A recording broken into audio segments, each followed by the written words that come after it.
Hello and welcome, one and all, to the B stream of the ILIAD Invitational. We've got some exciting matches to bring to you from the other side of the bracket. Kicking it off today with Inarizaki facing off against the one and only, the animatronics of our heart, Freddy Fazbear's Freshies. My name's K-Wing, bringing you the action with Loki. Loki, how are you doing? I'm doing great. I'm thinking B stands for best in this scenario because I cannot be more hyped to see these two teams. I've worked with a lot of people on Inarizaki before. I've worked with Coach Weird, who's their current coach. They're amazing. So I'm excited to see them play. Like right before this, I was actually messaging a lot of people on that team, being like, "I'm hyped for you." I'm totally not cheering, no bias whatsoever. It's none, but I am excited to see them play. Freddy Fazbear's Freshies as well has a lot of great people on their roster. They look very, very fun to see, and I think this is going to be a very, very good one. I mean, unironically, every single team in this entire tournament is stacked, and I think we just rolled lucky getting the matchup like this. Yeah, I think Inarizaki is a team with a lot of recognizable names and a lot of recognizable talent. But like you said, Freddy Fazbear's Freshies is a really, really good squad of themselves. So I think for both these teams, looking first at Inarizaki, if we could, at that roster, we've got some incredible ones. We've got Evie, a maiden, Zach, Hutch, and Saintex rounding out that starting five from what we've been told. Yeah, I mean, this is their starting five. Their sub roster is also stacked: Ultima Wep, Two Fish, and they've got Hutch bringing the back up in case they need to make any adjustments, any changes in their play. Eevee is an amazing tank throughout everything. Their pace is really, really good. Be looking at especially their dive characters throughout this. Obviously, we're in a little bit more of a Ramatra setup right now, but really, really strong dive from that end. And then Saint, you can see it right there. That's the Lucio, the character they're known for. They are a little gremlin on that Lucio, and they will make your life very, very difficult. Completely agree. And next, we've got Freddy Fazbear's Freshies. And, this team is a stack of five and nothing else. You've got Ronin, Hypno, Taco, and of course, you couldn't have the two others. You got to have Foxy and Freddy on the DPS line. See if they can make some magic and music, a place where fun and fantasy and fun come to life on that DPS line.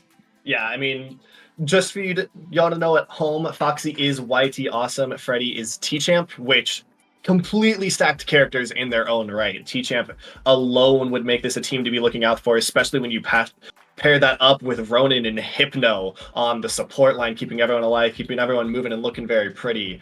So there's a lot of damage that can come out from this team, a lot of mechanical skill. You're going to have to really be worrying about those off angles, really be worrying about where you're taking this damage. Mitigation is going to be very, very important for this Inarizaki squad. Yeah, two teams and two really exciting rosters.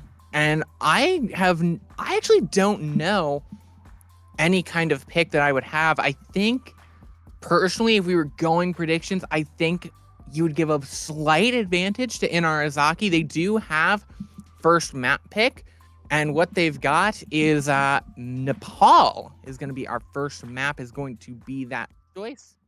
And of course, I'm looking in our live chat, and Freddy, aka T-Champ, already put in Har, just capital Har period.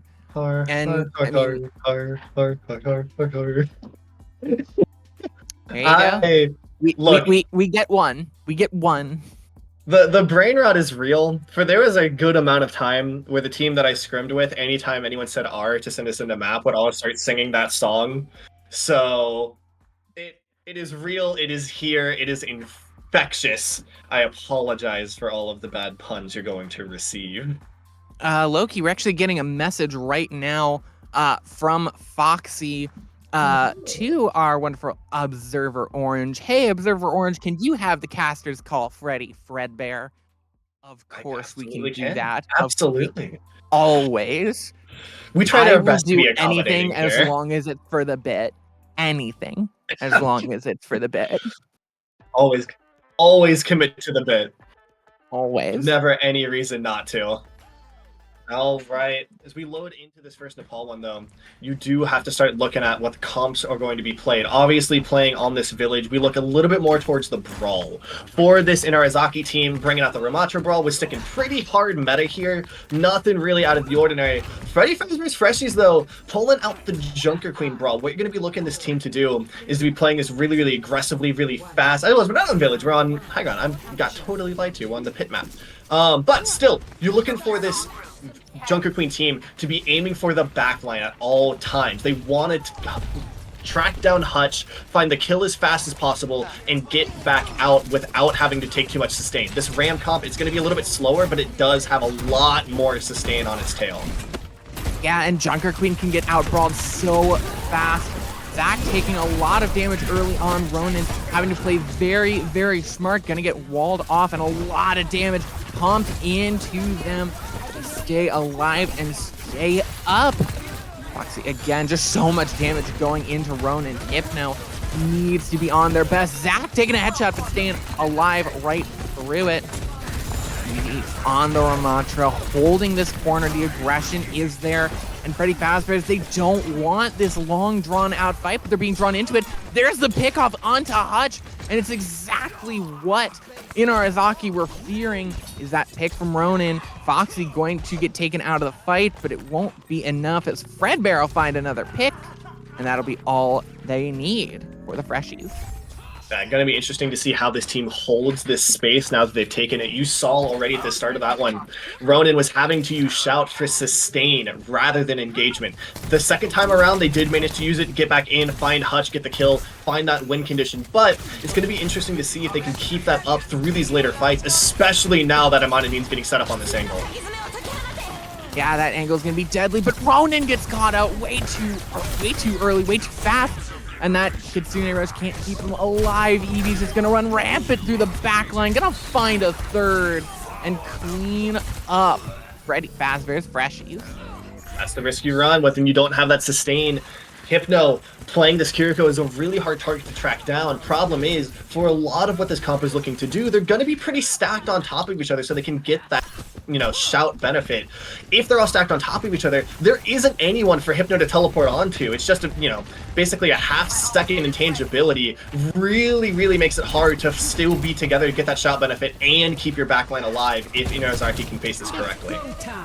The Freshies in a similar situation to what they were in that first fight. Early ult from Fredbear. Gets a shot, but no headshots, nothing appearing in the kill feed. Has to stay so scared of that amplification matrix from Hush. Blizzard thrown out from Zach. It's going to be catching a lot of them there. Ronan uses the ult to try and reposition, but still gonna get frozen and taken down. And now the Freshies are in some trouble. They cannot get out. They can't escape from Eevee. And you're seeing exactly why this comp is so meta. It's not just the fact that Ramatra is good, it's that there are so many fight-winning ults in this setup. There's 3 on the board between Overclock, May Blizzard, and Ramatra. Any one of those ults is fight-winning, and you see exactly why right there from Zach. Yeah, just one can take out a tank. He can't keep them alive. There's the blade from Foxy. Can they stay alive? But it's all the ults coming out from Inarizaki. It's a big investment, but one pick already. Foxy goes down. It's a 3v4, but the Freshies find another pick. The headshot onto Zach. And now Eevee is just trying to stall out this point, but they're just staggering themselves out. They can't even get more than 92%. No, that's still one fight territory for this Inarizaki squad, but I do want to say great play by Foxy there. You see them dive so deep while still making themselves, sustainable and alive in that position. It pulls so much attention from all of Inarizaki. The rest of Freddy Fazbear collapses in perfectly. Makes life so easy, but I think it's knocked down before we even get going! That's a huge pick from Hypno. It's gonna shut Inarizaki down. That's another one.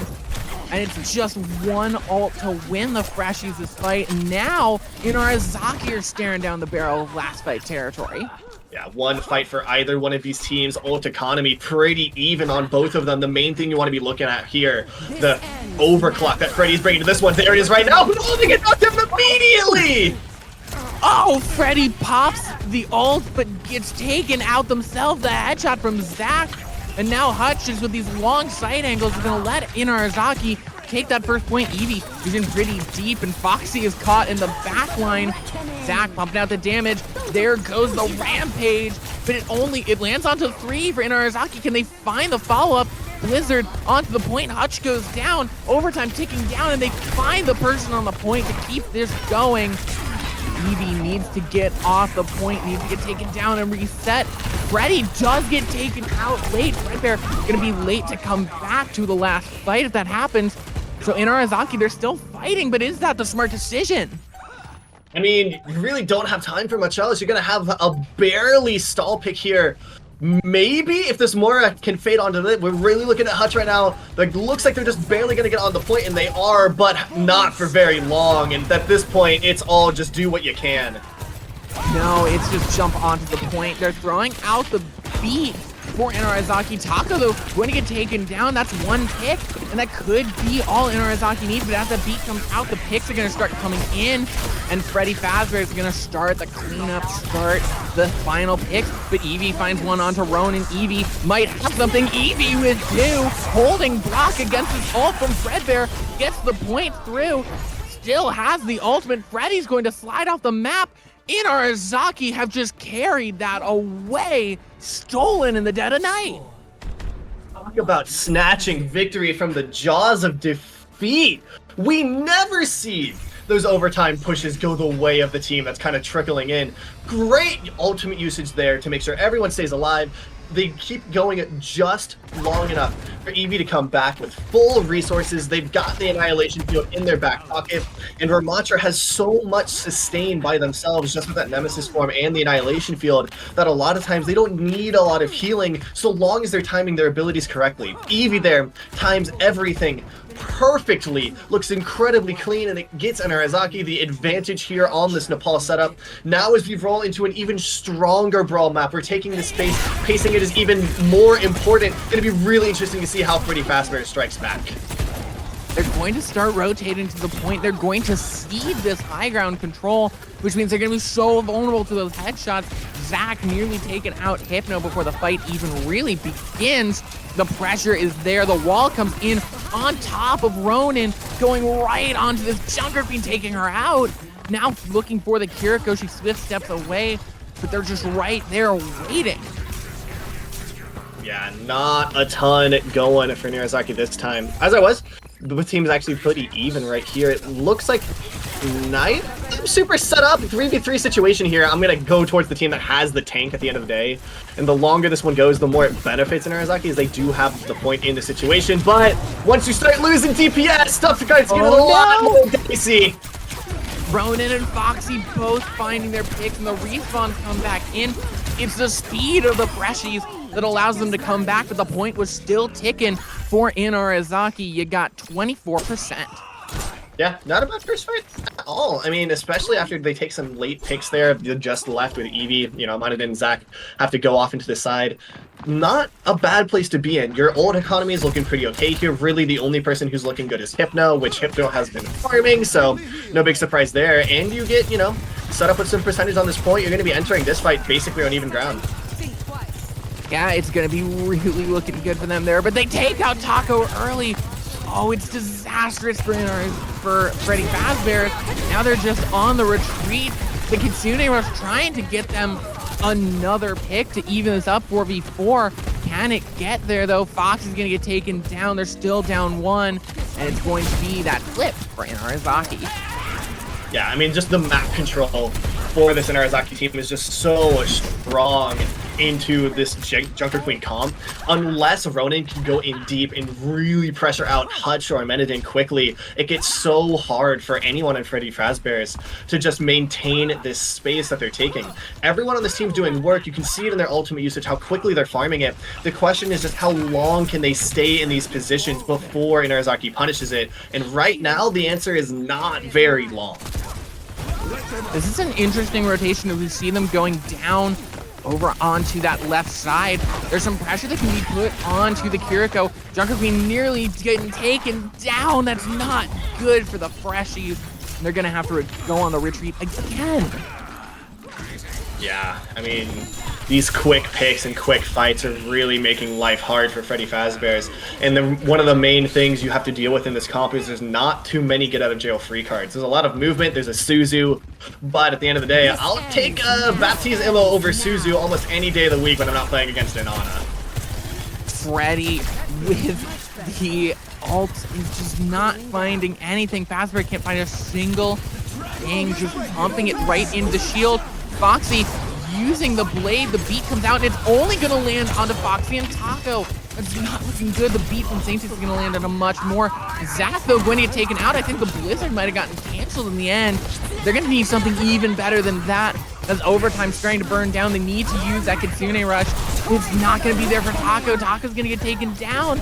It's just not enough. The Rampage as well. Everything that the Freshies have just to stay on this point. And they can't maintain it. They can't keep the space going. And it's going to be Inarizaki taking a solid 2-0 to start this match. One of the main things I want to talk about there is just how good Hutch's positioning is. They know that they're ticking down in that, point percentage. They know Freddy Fazbear's has to go to the point. No matter what happens, they've got to stay in that one area. They make it a great play there. They set themselves a little bit further off, get a tiny bit of high ground, make their life easy where they can see all of their team and not a single person from Freddy Fazbear's can look at them. And as a result, there's no kills that can come through on Freddy Fazbear's end. They're just everyone's getting healed up by Baptiste. Baptiste heals everyone perfectly. They're able to juggle their low health targets. I mean, realistically, Inarizaki wins that fight because Hutch has taken such a good position there and because Hutch is so sustainable in their position and the team does such a good job playing around their angles. Really, really great performance there by Inarizaki to not just understand, hey, our tank can take more space. Eevee's great with pace. We can push that there. But to understand, hey, this is where Hutch has set up. This is the line of sight. We need to play in this kill box as a team and work through that. Amazing performance by Inarizaki to win that one out in a very, very close fashion that looked like it could have turned out either way.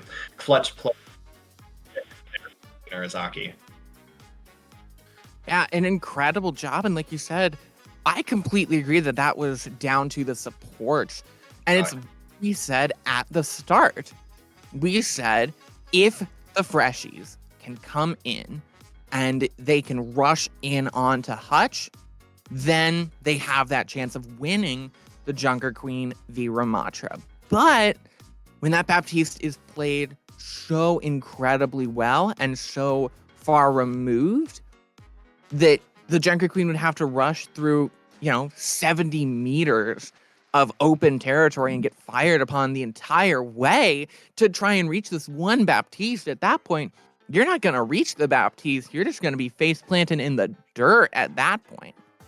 Yeah, I mean, usually the risk you run by playing that far back is it gets a lot easier for flankers or people on the angle to contest your positioning there. But the DPS from Inarizaki do such a good job marking down the DPS from Freddy Fazbear's. Neither Foxy or Fredbear able to super find a great angle on either end, just because the DPS from Inarizaki are doing such a good job marking every single angle, making sure they're taking their space with their Ramatra. And as a result, it's a positive feedback loop. The safer that Hutch is, the more that your DPS can take those angles and take those fights, which means, hey, Hutch is even safer and can continue to dedicate more time to just keeping everyone alive and making sure they're safe in those areas. Continue to provide that help. which means, you know, they can just continue to take space, continue to take angles, continue to push in. This means that Eevee is basically free, as all of the people from Freddy Fazbear's have been boxed into one area where you can just hit Nemesis form, charge in, get that great cleave damage. I mean, really, this is what we talk about when we talk about great macro plays and teams coming together as one to help each other out and make each other better. Inarizaki is hitting that on all cylinders right now. Every single person on this team is being made better by every other single person. Yeah, and I think that for the Freshies, you've seen that this Ramatra v Junker Queen comp is not the fight that you want to be taking. You might have some more luck, perhaps, by relying more on your DPS, relying more on maybe your snipers. So we're going to Junkertown for our next map. That is the Freshies map pick. And I don't know. I think that's an interesting pick to get them away from the Junker Queen and that rush style, but it's going to be an interesting one. I don't hate it. I mean, you're losing based on pace. Like the pace from Inarizaki right now is just so incredibly good. The sustain is amazing. Eevee's doing a great job of, you know, being a front for this team and making sure that they can take anything that they need to while still feeling safe in that area. But, I mean, at the end of the day, I don't know that you want to just hand it off to your DPS about it. Like, you're solving one problem. You don't have to deal with pace quite as hard here. But you're creating another one where last time your DPS were just getting marked out by Inarizaki's DPS. So going here, I think the hope is that without that tank presence, without that, you know, difference in pace, that the DPS from Freddy Fazbear's, both Foxy and Fredbear, are able to provide a lot more value on these angles. Which, it's good in theory. The question is going to be, can it work out? Here, though, we're seeing a complete swap in the pace for either of these teams. Inarizaki has decided, no, we don't want to fight you on the angles. We want to go straight for your back line. Meanwhile, Freddy Fazbear's has completely committed to the slower pace, playing on the angles, playing for more sustain. I don't... Okay. Oh, they're just being silly gamers. Okay. I'm not exactly sure what the play is here. I mean, this is just a complete reversal from what we saw on Nepal.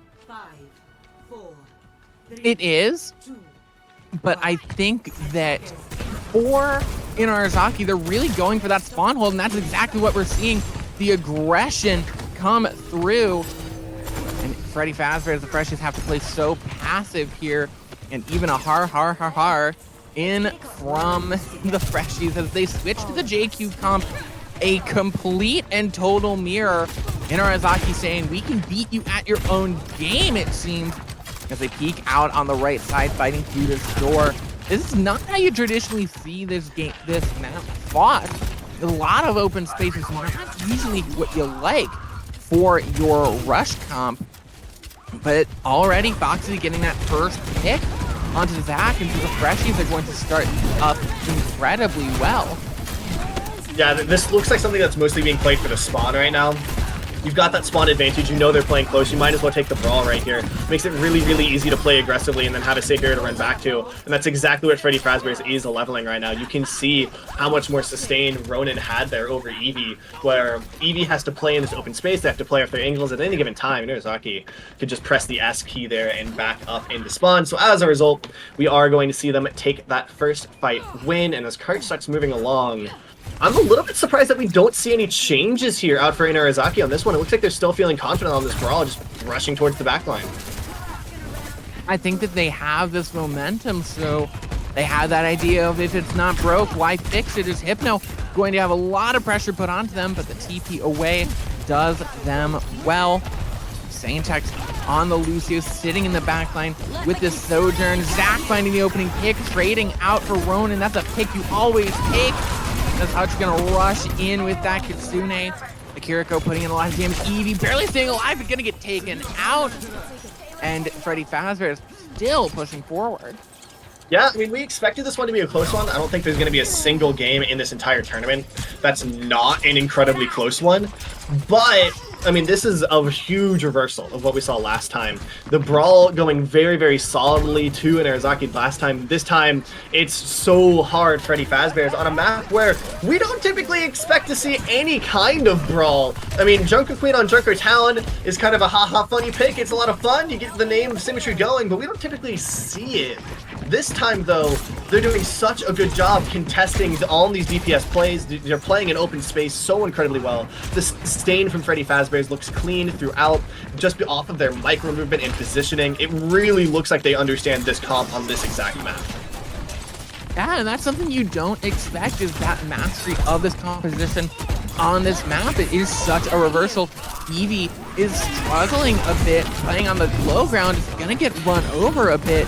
The beat comes out for Saintex, not really in response to any ultimate. Freddy finding that opening kick. There's the ult from Inarizaki, the Sojourn ult, looking for those opening kills. There's the rush from Eevee, gets 2. Gonna find Freddy with that blue damage. Hypnotaku going very low, and they will eventually fall. The Freshies, that momentum finally stopped, but they have a lot of ults for this next fight. Yeah, a lot of ults and a lot of time bank built up as well. 3 minutes, not anything to scoff at on Junkertown at all. The one thing I will say about these fights, they are going pretty dang long. Both teams having trouble killing the other one. So start being worried about that time bank now a lot earlier than you would be, because every single one of these fights is going a minute or longer. How that time bank is gonna be deadly. Oh, Ronan going low, but Hypno's gonna be the first to fall. Zach dashing through, gonna grab 2. Inarizaki showing off at this point. You know, I love that. I was just talking about these fights are going on really long. The pace of this game's really slow. Inarizaki doing a great job of switching that up, taking a fight when Freddy Fazbear's not ready for it, accelerating the pace of this game, catching Freddy Fazbear completely off guard. Great play there by Zach to get a fight off of only 1. Oh, Zach going very low. There's the ult from Fazbear. Pardon me. Getting a lot of damage in, finding that first pick onto Eevee, and that's a pretty easy fight win for the Freshies. Pretty easy fight win, but keep in mind, that's a dry fight from Inarizaki. So they were just trying to get out as many ults as possible there, and Freddy Fazbear has used 2 very, very good ones. You are in a good position right now, having those 2 ultimates off the board. Obviously, you like to take the fight win. You still have Blade and Rush coming up. Those 2 are very, very good, especially together. So both teams actually in a really good place and try to have this 3rd-point stand. Blade coming out from Foxy, getting the dash, getting the cleave, find the burst onto Saintex, getting taken down. Just 1 pick. I mean, Foxy, they get their 1, but they need more than that, because Aimden is getting all that and more. And Eevee is just dominating on the cart, holding strong, holding fast. Inarazaki's not letting this go. I love the vision there by Foxy. Everyone grouped up all at once. That's huge cleave target with the blade. But what it means is you don't have any room to maneuver, and they go so deep the rest of the team can't help them out. Great shot by Amenadine to call that out, hit the shot they needed, you know, extremely good clutch performance. And now as we roll into the next one, you start to be worried for Freddy Fazbear as the ult economy has completely flipped on the side of Inarizaki. Almost 5 ults ready to go with 50 seconds left. Yeah, 5 ults from Inarizaki means that the Freshies are gonna need something approaching a miracle coming up in this next fight if they want to continue. They only have the beat, and Fazbear's already low, stays alive. But this is just how dangerous it can be. 5 ults built up. Kitsune is going to be the first one, but Fazbear finds the first pick. Beat from Saintex. Still holding on to that beat is Taco. This is really smart play from the Freshies, but Fazbear is going to suffer for it. Aimden finds that opening pick, but is going to get traded out. We're still holding on to this beat from the Freshies, and it's smart because they have the advantage. They don't even need the ults. They've found it. They've pushed through. They're opening the gate. That's incredible. No, Eevee wants to keep going here. They lose Hunt, but don't matter. What? Committing to this anyways. The JQ ult is in. It catches everyone, but it just doesn't matter. I mean, I like the idea there to try and fish for a fight win that could have ended the game. You know, it's only 1:30 left. It's not a huge deal. It's going to take another 15 seconds for the store to open. At the end of the day, though, you got to wonder, like, is that a little bit too ambitious? You do have good ult economy in your back. You've got both DPS ults. You're still in like 1.5 fight territory, so it's not a bad play at all. Just a little bit aggressive, especially when Ronan hits that many of their ult. Yeah, Zach, though, will stay alive through it, goes low, but stays in it. And Ronan is just in the middle of no man's land. Hutch is going to get taken down, but the Freshies have lost their center point. They've lost their Junker Queen. They're a little bit directionless at this point. They're going to be so vulnerable to Andon on the top, on that high ground, pumping in the damage, having the right clicks ready and raring. There you go. Yeah, right now, that's a good pick. Now the Blade Out as well, looking for a little bit more. Amden finding two. This is what you want to see from your co-DPS. While one's going in for the other to step up. Amandine is killing it during Zach's Blade. And now they still have that overclock on the table to be ready for this final push. Every team, every single person locked and loaded, ready to go in here. The ultimates are strong for both of these teams. This is going to be a killer last push, but the main objective here, get to the cart. Andean with the first ult, 2 picks in. It's Eevee and Zach. You need something big out of Fazbear's ult. Needs something more. They just can't find it. Fazbear taken down. The overtime wick will burn, and Foxy, a tragedy there. Not able to pull the blade before right at the end. Just can't get there in time. It's holdable for the Freshies, and they really do need to hold it. But they would have wanted so much more out of those DPS ults. I mean, it's not a bad push in any way. Full capping on Junkertown is not really expected at this point. Like, it's a great thing if you can do it, but the fights on this point, especially on first point, take so incredibly long, and third point so good for defense that it's really, really hard to get all the way. So if you are a Five Nights fan, don't be too worried yet, don't be too anxious. That's a really, really holdable spot, especially with how well we saw Freddy Fazbear play that first point. They didn't drop a fight until about, you know, that very first Streets fight. Their first point looked incredibly immaculate. And here, they're throwing a curveball that I don't think Inarizaki is ready for. They've pulled out the Sigma, they've pulled out Foxy on the Hanzo, so that means Freddy is probably going to be our strong hit scan character. Hypno and Taco also on this poke DPS. This isn't something Inarizaki's seen yet. This isn't something that Freddy Fazbear has really swung to and today. But on the other hand, if this is a bait to mess with us in the casting booth, I'm gonna be so sad, because Eevee Ball is a sight to behold. It is so much fun. No, it's here. It's here. We're running it. Chat, is this real? Gamers! Chat, is this real? Is this real? Red circle.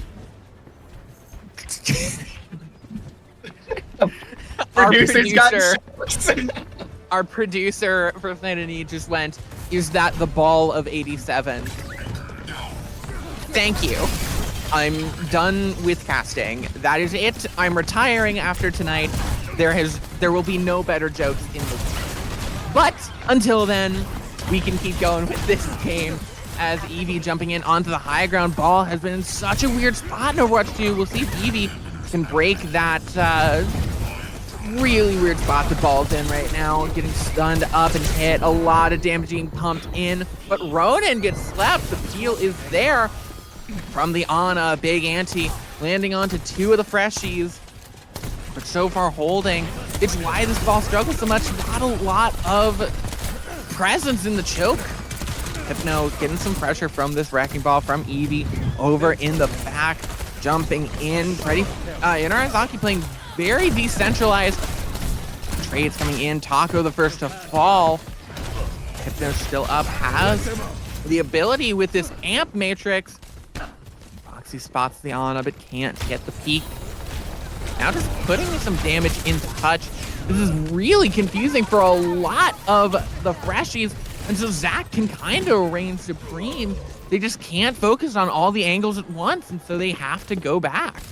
I mean, we talked about a curveball coming out from Freddy Fazbear. Look at the knuckleball coming out from Inarizaki. It's not what you expect, and you never know where it's going to come from, how it's going to dip, dive, and roll.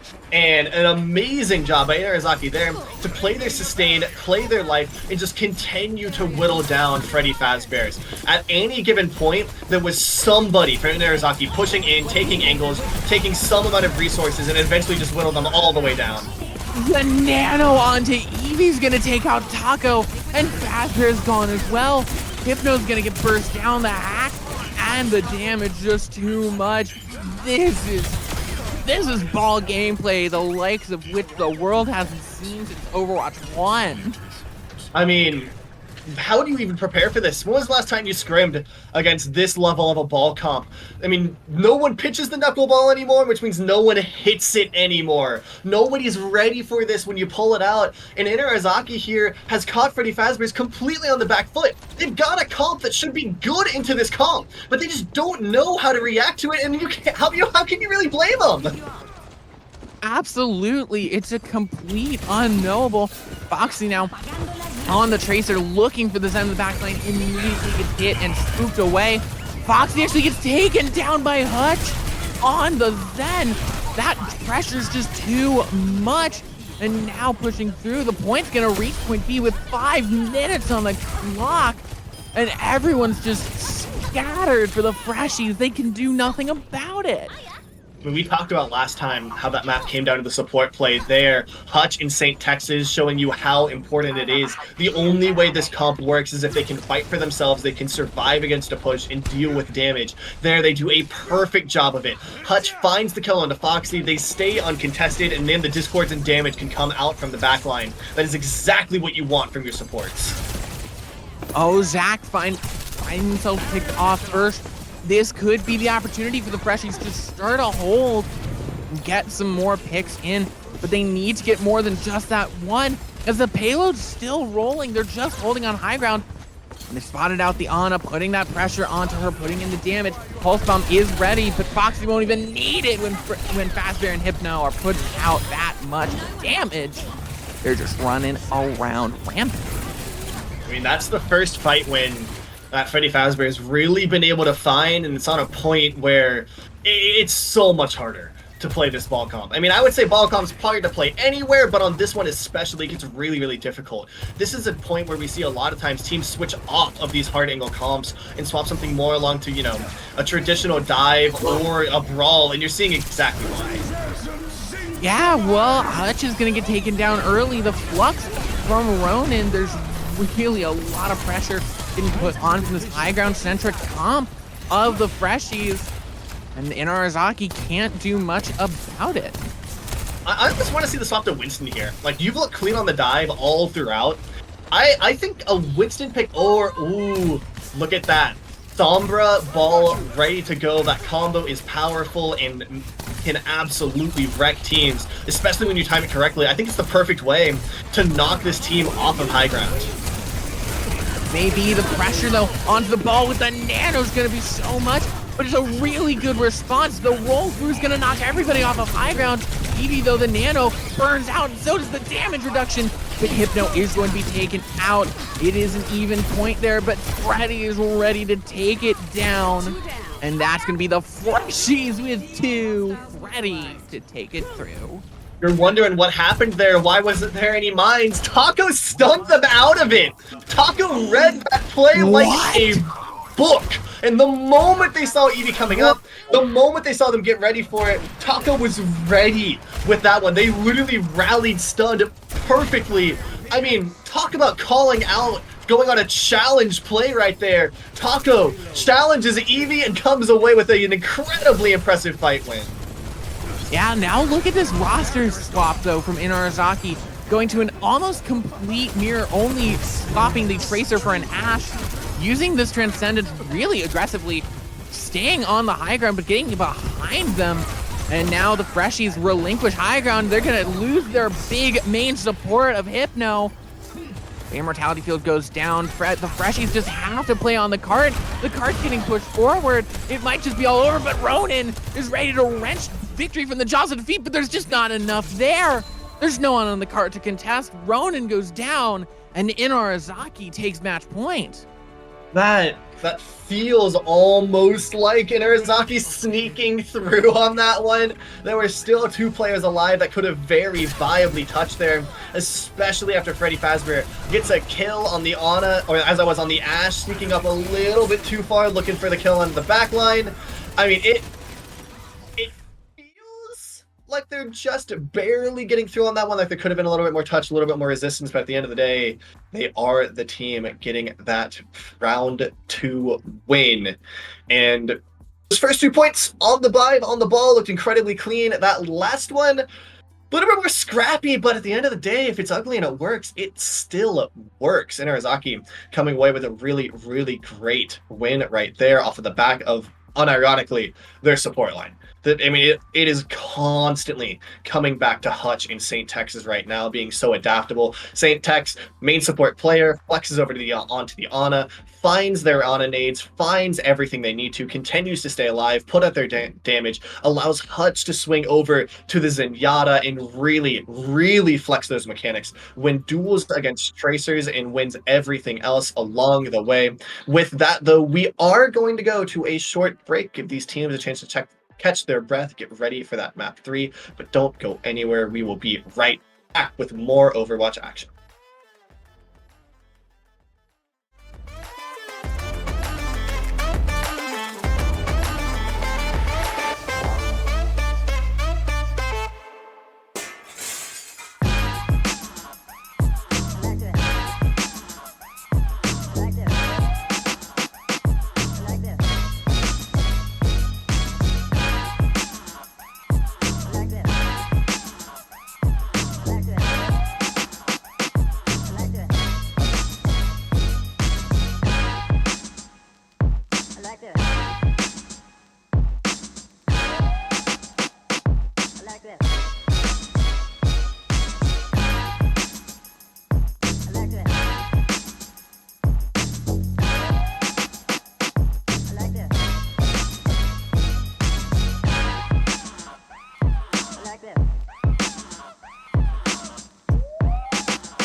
Hello and welcome back to the B stream of the ILIAD Invitational. Before we went to the break, we had Inarizaki up 2-0 after a pretty dominant Nepal and the self-proclaimed best ball in Calling All Heroes.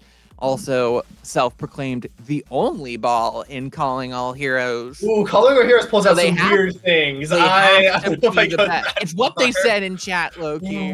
Regardless, we are going to what could be the final map of this match, to New Junk City. It's an interesting pick for Flashpoint. You only have 2 choices, so it's an interesting one for the final map choice of the Freshies, and we have to put some notes on this. This is a single elimination bracket. So if the Freshies lose here and now, Inarizaki, well, Inarizaki is going to move on and the Freshies will be eliminated. Yeah, I mean, at the end of the day, there's a lot on the line here. You know, this is a big tournament. There's a lot of rap, if nothing else, right now. If you want to state your name, this is the time to do it, especially with OWCS coming up. It'd be really, really nice to head into OWCS with a big name tournament and big name wins on your rap sheet to get your, you know, hype up, to get your confidence up for that moment. And this is exactly what both of these teams are looking to do. For Freddy Fazbear's, though, we need to see a full reverse sweep to get them into this one. I wouldn't put it out of the picture. Every single map we've seen so far has been incredibly close throughout. It's been absolutely huge. So I don't know. You know, I think every single game is going to be close here no matter what we do. Both of these teams now on the same comp. We are mirrored. The only difference from this point on is going to be how well you can play the Junker Queen comp. We saw originally it might have been Freddy Fazbear's more comfortable on it. We saw on, you know, Junkertown that Inarizaki looked really, really clean on it. But Flashpoint is such a different map from every other type. It's going to be very, very interesting to see who can roll this one out. Oh, Taco goes very aggressive and is going to get punished for it.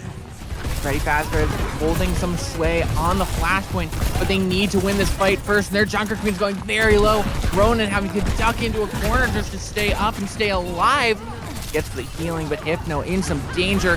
Fazbear goes down, and Eevee and the rest of Inarizaki will claim Flashpoint A. Very early first fight win for Inarizaki, and that's exactly what it be. Flashpoint, you always want to be the aggressive team. You always want to be on the first foot, and you're seeing exactly that right now. Inarizaki not willing to take their foot off the gas. They're continuing to put in damage into this Freddy Fazbear's team, looking for a little bit more, getting that ult charge ever higher, and now once Freddy Fazbear's has a little bit more resources to their name, they're pulling back and trying to set up this kill box really, really cleanly. That they are into the lucky headshot across the map. Lands onto Hutch, and that's the opening for the Freshies that they needed. Kitsune Rush thrown in, but Hypno won't live to see it through. Zach and Ronan and Taco gonna take their picks. They have a chance. They just need to clear Eevee off of the point. Ronan's gonna take out Saintex and is gonna help in with Eevee. There's the pick they needed. 75% on the board for Inarizaki. Yeah, one fight win territory. The big thing to note there, Inarizaki didn't use any ults into that one. So they're still stacked up, ready to go here. They don't have any big openings. They still have to deal with Taco with the beat in the background and that Suzu. So expect to see some play in here, trying to pull the beat out of Taco. Maybe we see a Blade or an Overclock come first, and then the Junker Queen ult to follow up with it in order to get a clean, strong ult here for the fight win. Let the Kitsune guide you. There's the early Kitsune Rush, and Inarizaki Eevee has this Rampage and is looking to use it. There's a lot of that red grouping together, gonna rush through the end, land onto 3, draws the beat. There's the Rampage, gonna be cleansed by the Kiriko. Beat thrown out as well. Inarizaki is a lot at that and doesn't have anything for the Blade from Foxy. Needs to find more than a few picks. Nearly gets onto Saintex, is still chasing them down. Zach gonna go down. This is an opportunity for the Freshies. Takes out Saintex, but Foxy just trying to stall out. Won't be there for long as overtime burns down, and Inarizaki will take first point. You know the best thing you can do as a support? Be alive. Just be alive. Be there. Saintex doing that beautifully. They see the Blade coming at them. Boot comes out. And then the little bit of movement to give them just barely enough time to have Eevee come down, give them the support, stay alive into that damage and into that aggression. Means that attention keeps coming that way. They let the rest of the team clean up around them. Perfect support play to get that fight win. But oh, Freddy strikes quickly here. Quickly and efficiently aimed and getting taken down. That's another from Freddy. Fazbear taken out too, and the Freshies will follow up, rushing right onto the point. A great economical fight for the Freshies, using one ult and cleaning up, and Inarizaki using 2. Yeah, I mean, that's efficiency right there for Freddy Fazbear's. Anytime, normally you expect to use one more ult than the other team and find the win. There, they use one less and find the win. So they've turned it on the head and now put the ult economy solidly in their wheelhouse. For most flashpoints, you only need to win 2 fights in order to find that fight win. And now, not only do they have that first fight advantage, they've got the ultimates to back them up. Kiriko Rush is huge, especially when you can stack it on top of a DPS ult and a Junker Queen ult soon to come. Meanwhile, Inarazaki's just going to be working off support ults and that Junker Queen ult, which, without something else to follow up behind it, starts to get rough.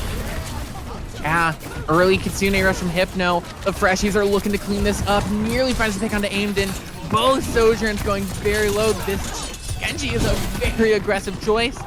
Stays alive for it, but nearly gets punished. Kitsune Rush thrown in. Inarizaki and Hutch looking for the aggression, but Saintex is going to be the first to fall. Fazbear finding that opening pick once more for the Freshies. Taco going low, but staying up and staying alive. That's what you need out of your support. Blade thrown in. Eevee gonna get taken down. Another for Foxy, another for Foxy. And that is lore accurate. Someone get game theory on the scene. I mean, we talk about Overwatch as a game of inches. You're seeing that exactly there. Blade gets pulled out while Texas is 98% to their beat. That beat goes out. Izanaki probably lives that and reverses it onto Foxy after they dive in too deep. Instead, we see Foxy get 3, and we see the scoreline even right back up for these teams. That is exactly what you want. I mean, I'd rather be lucky than good any day, and right now, Foxy's looking like both. Yeah, beat early from Saintex. Ronan gonna be the first to go. Taco throwing out the beat, but it can't keep that Junker Queen alive. And so it's just going to expire. And the Freshies are gonna be without a center to their rush. They're gonna be scattered. And you can see it already. They don't have a unifying force there. They just have to take those angles. Lucio stalling out the point, won't stall it out for long. Inarizaki will take C, or B. Yep. Once again, first fight advantage there, and ult economy looking very, very clean. Both DPS ults ready to go, and a Kiriko ult to power it through 2 to 3. As we go into this next one, though, continue to look for Zac and Foxy to try to punish each other team's backline. We saw Hutch on the last map had a lot harder time living as Kiriko than they did before. This time, however, doing significantly better, keeping that death total low, and that's allowing Izanaki to play a lot better on this Junker Queen column. Yeah, Blade coming out from Zac, just can't push through the Kitsune Rush. Both Sojourns, all Fazbear finds the opening pick, and there's the headshot from Freddy taking out Hutch.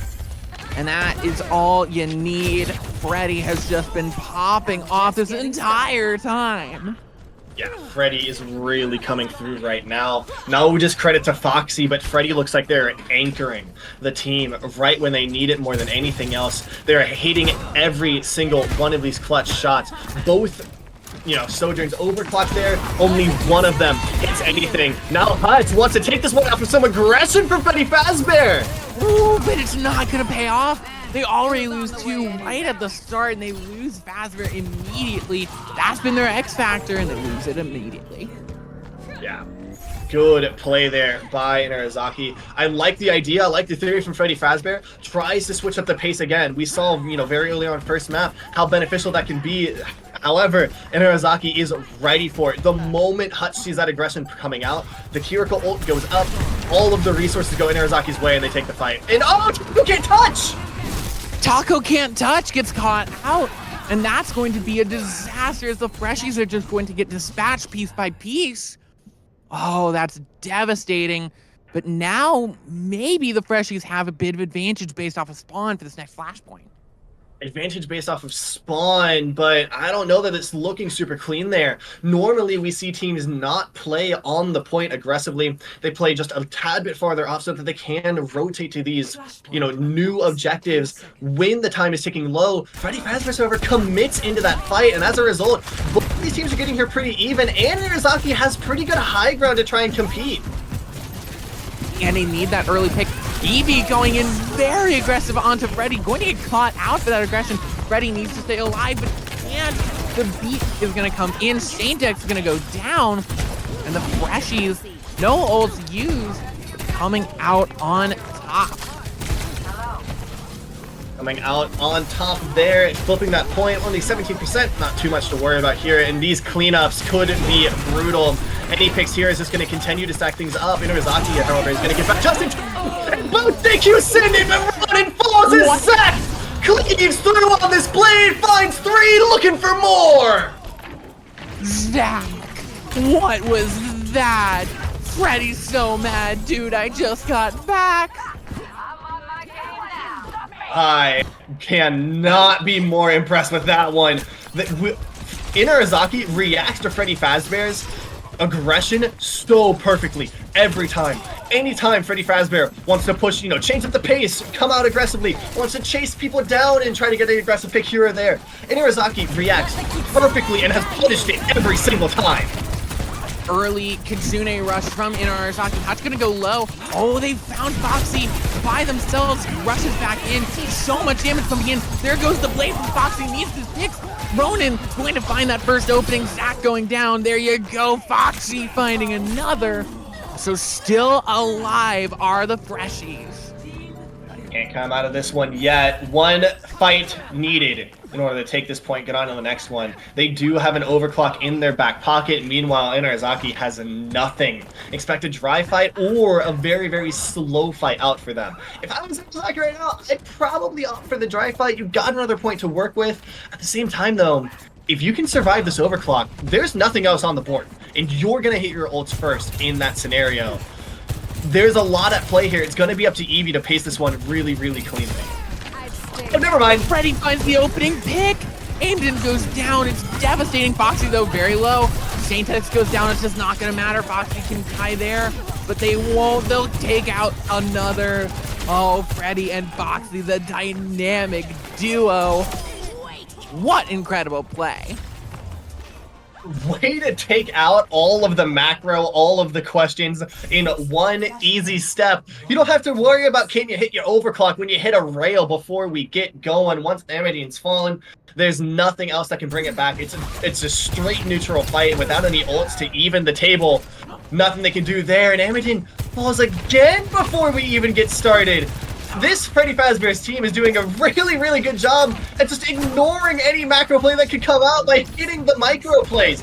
All you need is one first hit before the fight really gets engaged, and you don't have to worry about any ult economy, any rotations. You're just on top. Inarizaki does get regrouped as 5 and pushes in, but the Freshies are going to have some advantage. There's the overclock from Freddy, but Zach is already gone, and they're just going to have to run away, Inarizaki. It's not even kiting. Yeah, I mean, I like the idea there. You don't want to commit more to a lost fight. This is going to be, from here on out, you've got to be perfect from Inarizaki. Freddy Fazbear's has a little bit of... Oh, here's more aggression! Can it get punished this time? Oh, this is so aggressive. Hypno and Taco both using the support ults. Zach going in really deep on this Genji. Can they punish him? And they absolutely will. Taco finding that pick. They've lost that DPS with the blade as well in Inarizaki. But they have no defensive ultimates, the Freshies, against it. Nothing left on the board. No defensive ultimates. It's up to Hypno to hit a clean Suzu here and stave off Eevee. It's either going to be that or insane. Never mind. Once again in the early pick. Hey, wait. Zach and Hutch both get taken down early. Freddy Fazbear's Freshies have come through. Wrenched victory from the jaws of defeat. And I'm going to say it here, Loki. The Freshies are saying loud and strong, I always come back. I mean, that is exactly what you want. If you could sketch up a play perfectly to never have to do a macro fight ever again, that's exactly what you would do. Fish for early first picks, get them before things get moving, and completely eliminate anything else. If you're a person down and that happens before mid-fight and before you've taken some resources out of the enemy team, there's not much you can do to level that playing field. I mean, if it happens mid-fight, if it happens, kind of later, you can usually use an ultimate, kind of even that back up, because the resources table is so spent at that point. But when neither team has spent any resources, when you're fully locked and loaded and suddenly you're a person up, that's absolutely huge. Credit to Hypno there. Time and time again, fishing with the Kiriko Kunai and hitting them when it matters most, able to set themselves up. Same thing with Fredbear, able to be where they need to be, hit the important rails, remove the question of macro play from the table, and just win off of those first picks. They won 3 fights in a row with that same exact thing. Of going into color casting, talking deep about the analysis, what you should be looking for in this fight, what the team play is going to be, and then right as we get done with that, completely removing all of it from the table. Yeah, I mean, I don't know why you're here, Loki. The color casting right now is just, Freddy Fazbear's Freshies is just like, you're just like, no, you can't just win every single fight by just hitting a random headshot at the start of the map. And literally, it is just Freddy and the Kiriko just going, haha, random headshots go dink.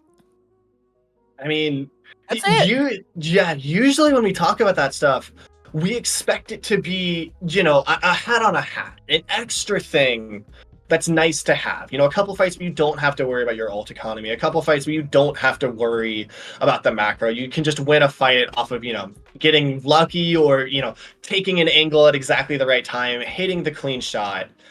This shouldn't be expected. You shouldn't be able to string these together consistently time and time again. But 3 fights in a row, Five Nights at Freddy's, the Freddy Fazbear's Freshies, rolls the D20, and 3 fights in a row, they come up with a straight critical. Time and time again. They're rolling straight double zeros on the roulette wheel, and if you're rolling straight double zeros on the roulette wheel every single time, why not continue to go all in? Why not continue to go back to the table? They haven't really been defeated on that end yet. At some point, you figure they got to roll unlucky. As of now, they haven't. And at that point, you start to consider, is this more than luck? Is there some skill behind it? Is it a bit of misplay from Inarizaki that they need to fix on our next map? The first map pick since Nepal, we're going to New York. Start spreading the news. Freddy Fazbear's Freshies might still be alive here. I actually just noticed Springtrap in the top left of their logo. Oh so boy. Good. I love these guys. That's why I was talking to you in break and I was like, I love these guys' branding. I love these guys' teams. I want them to keep going. Unbiased caster, by the way. Unbiased BTW. Look, if we're both biased a little bit to one side, we can meet in the middle for a truly perfect cast. I want to make it clear, though, I'm not trying to say that Freddy Fazbear's is winning off of luck. Like, you get lucky by having the opportunity, but you have to have the skill to send it home. Freddy Fazbear's, every time opportunity has come knocking, have opened the door so far. They are completing every single one of these plays in a very, very clean way, and I want to continue to see that happening. As we go into this next one, Midtown is an interesting map because it's really, really open, and I feel like a lot of the Overwatch 1 maps and even a lot of the early Overwatch 2 maps are solved at this point. We know what to play on them. We know how to play on them. Midtown's a little bit weirder. I don't feel like any team is ever super comfortable here. I mean, you can run Brawl, you can run Dive on first point. Third point gets really, really interesting. The big thing to look at, though, is the defense of point A. It is incredibly hard to break, and if we see a defensive stop, a lot of times it does come on point A. This is where the defense needs to be looking to make their stop, and is where they need to be looking to take as much time off the clock as possible. Yeah, and for the Freshies, it is their time to play with a bit of house money. They've got the opportunity aimed on this long angle, fighting with Fazbear. They've had some struggles before. It seems like Fazbear's been taking over this Sojourn duel. Can they take it back? Aimden going to get that E deflected, but take out Hypno. Will get traded for it. Taco goes down, but so does Hutch. It's trades all the time, but who's going to come out on top? It's looking like the Freshies so far, but it's another trade. Ronin caught in a 1v2. It's just one on the point right now, but you can't stay there for long in Arizaki. Amazing job there by Narazaki to take that fight win, even without Hutch, the main healer, the source of this comp sustain. Really, really good positioning, really, really good mitigation by Eevee as well to get that on through. Great target focus to try and isolate these targets. Make sure you're not taking that big focus damage. You're only having to deal with one thing at a time. There comes the commanding shout from Ronin, pushing forward right onto Eevee. The Nemesis form can't save them for long, and two picks come in. It's an even 3v3 on the point. There's the cryo coming out from Zach, from Narazaki. There's the push, a great combo to take out Hutch from Ronin, and that will seal the deal. Ronin to clean up Inarizaki. We love good knives against backline targets. I mean, you hit that cleanly, you get a kill. The path to victory on Junker Queen is super clear. You just have to find the mechanics to do it. Ronin hitting it perfectly there, and as their reward, they get to look for a good JQ ult. Now they're only sending it. Only catches one though. Only going to catch Hutch, and the beat will be there anyway. Freddy, though, going to get taken down right before getting to that ult. The Kitsune Rush is not doing what it really wanted to get for the Freshies, and that might just be the entirety of point A for Inarizaki. They'll take it through Eevee with the cleanup in the Nemesis.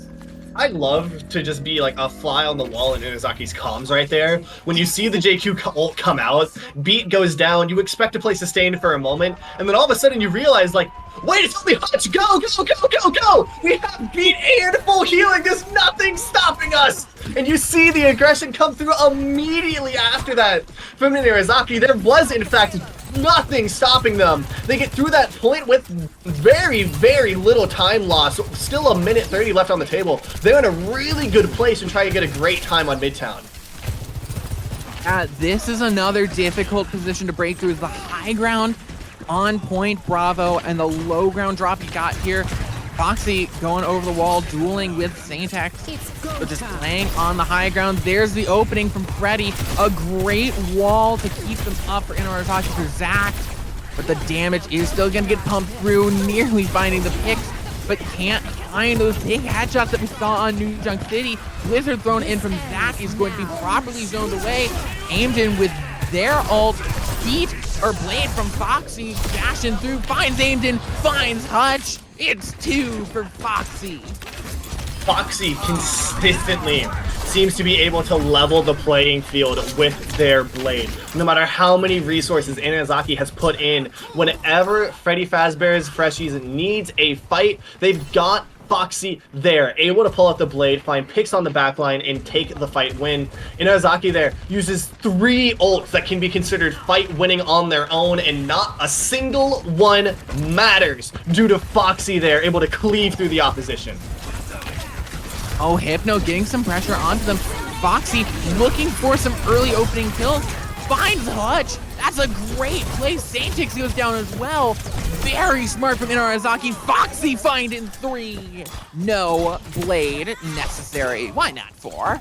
Why not 4? Freddy Fazbear's, especially Foxy, looking so clean in these neutral and ult disadvantage fights. I think they've won 4 fights now where they either have used 1 less or 0 ults into Inarizaki's plan, and consistently every time it just does not matter. Low ult and neutral fights is where this team thrives right now. And the pickings have been good. I love this play of keeping Foxy in the backline and just waiting for those openings, waiting for that poke to come through so that Foxy can finish off those kills. There's the rush through, the beat comes in, it's on to 2. There's your early ult from Hutch, barely staying alive. Foxy gonna get taken out with the right hook from Eevee. And it's only 1 pick for Freddy, and they can't even it up. So the cart finally gonna push forward for Inarizaki. One of the big changes in this one is not only is Freddy there, Foxy is too, and they're getting onto the back line. This Inarizaki squad has really, really been living off of how long its backline, its support line has been living. Freddy Fazbear there you're seeing a true path to victory. If the support line survives, Inarizaki wins. If they die, Freddy Fazbear's wins. No matter when the support line dies, no matter how they die, Freddy Fazbear just needs to get Hutch Insane out of the video game for them to find these wins. Both Sojourns getting very close to these ults. Freddy going to pop it first, putting in a lot of damage. Can they find themselves in the kill feed? No, it's going to be nothing there. It's just going to be the ult. There's aimed and using theirs immediate onto Freddy. And the card is just going to keep on rolling through the beat and blade combo from Foxy. A lot of pressure onto Foxy to find something big with this blade. Zach going to go down. The pressure on too much onto the blade. Can they actually turn this around? The Freshies, they put a lot into it. They find Ronin. Foxy finds Aimden. The overtime wick burning down. And the Freshies will stop the cart there. 112 meters. It's defensible for Inarizaki, but the Freshies have a path to map 5. I said that normally we see these stalls happen on first point. Getting a little bit proved wrong there by Freddy Fazbear's on Inarazaki's map pick. They're the one who chose to come here. We could have gone to basically any other hybrid in the game. They chose Midtown, and they are getting defeated on Street's face. Every single point on Midtown gets easier for the offensive team, I would say. That time, they break through the hard part in relatively quick fashion and then get shut down by Freddy Fazbear. And the difference maker is Foxy. Bar none. They have shown up this map, and they have shown up in Inarazaki's backline time and time again. They're doing such a good job of just acting like a bird of prey, you know, sitting up high, looking down on this Inarizaki squad, and the moment anyone gets low, they are dashing in and finding their kill quickly here, and while giving themselves a way to get back out as well. This is exactly what you want from their Genji. They're doing it incredibly cleanly, and it's making the difference right now for Freddy Fazbear's Freshies, able to consistently cut the legs out from under this Inarizaki squad.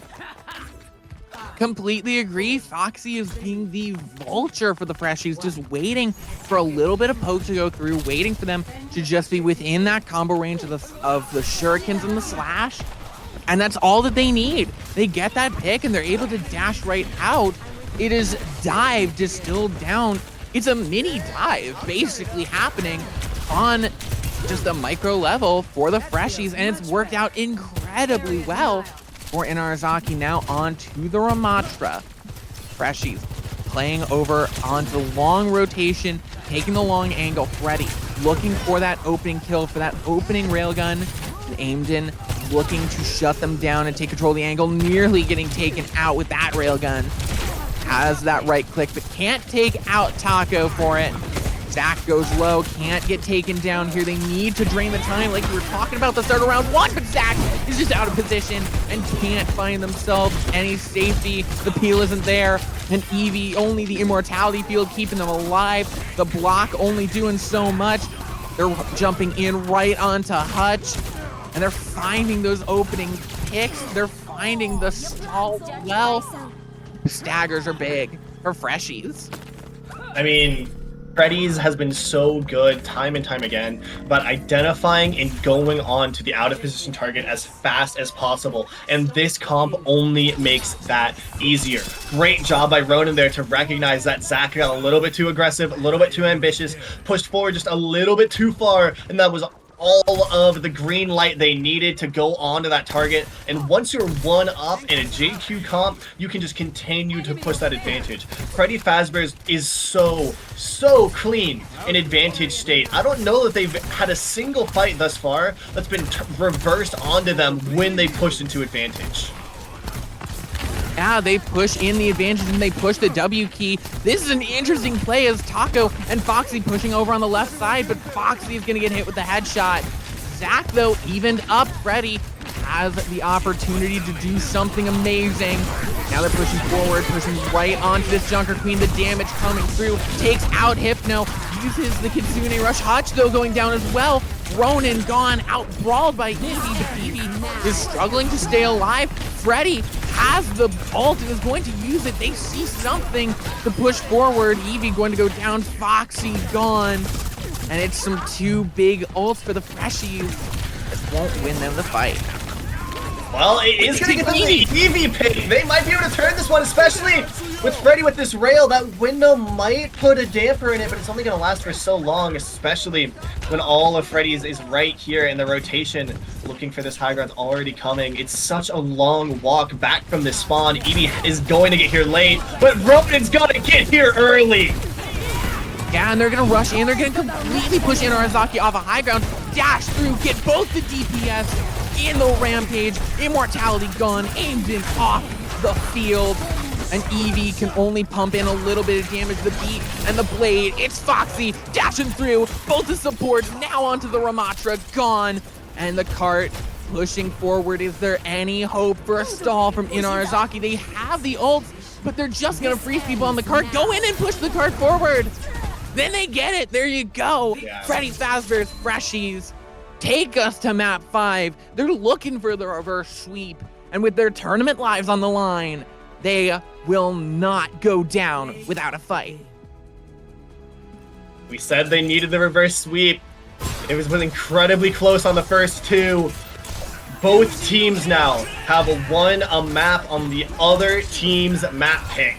Stolen it away. Going into map 5, though, it is going to be Inarizaki's map pick. They get to decide where we are going for our final map of this game. Inarizaki looked incredibly clean on those first 2, be able to win very contested maps.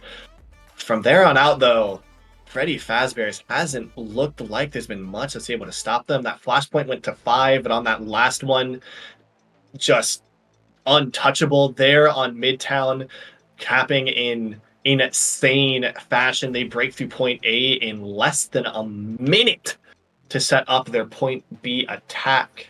And just like that, they are back into this one. We're waiting on the map pick, but I don't know a ton of maps that really seem like they can even up the momentum that Freddy's has on their side.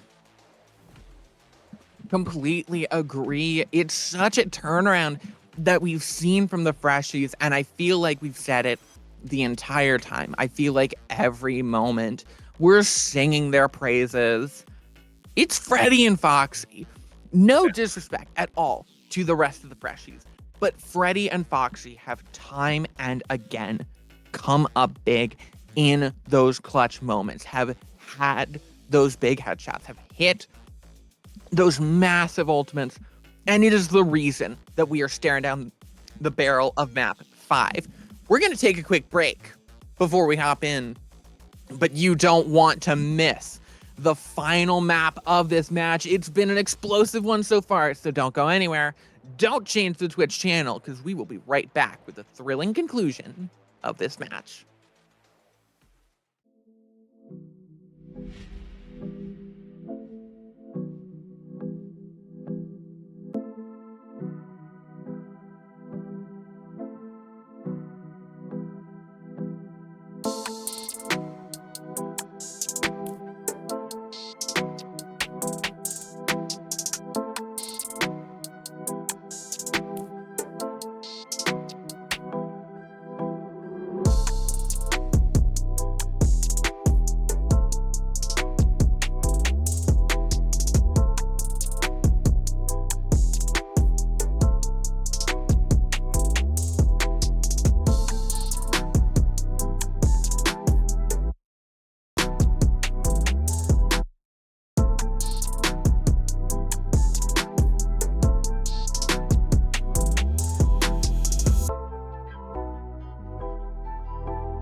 we've seen a quick turnaround of events. We came in to this match with Inarizaki up solidly in our seeding, and then it was the story that we all expected with Inarizaki taking a not so close Nepal and a fairly close Junkertown.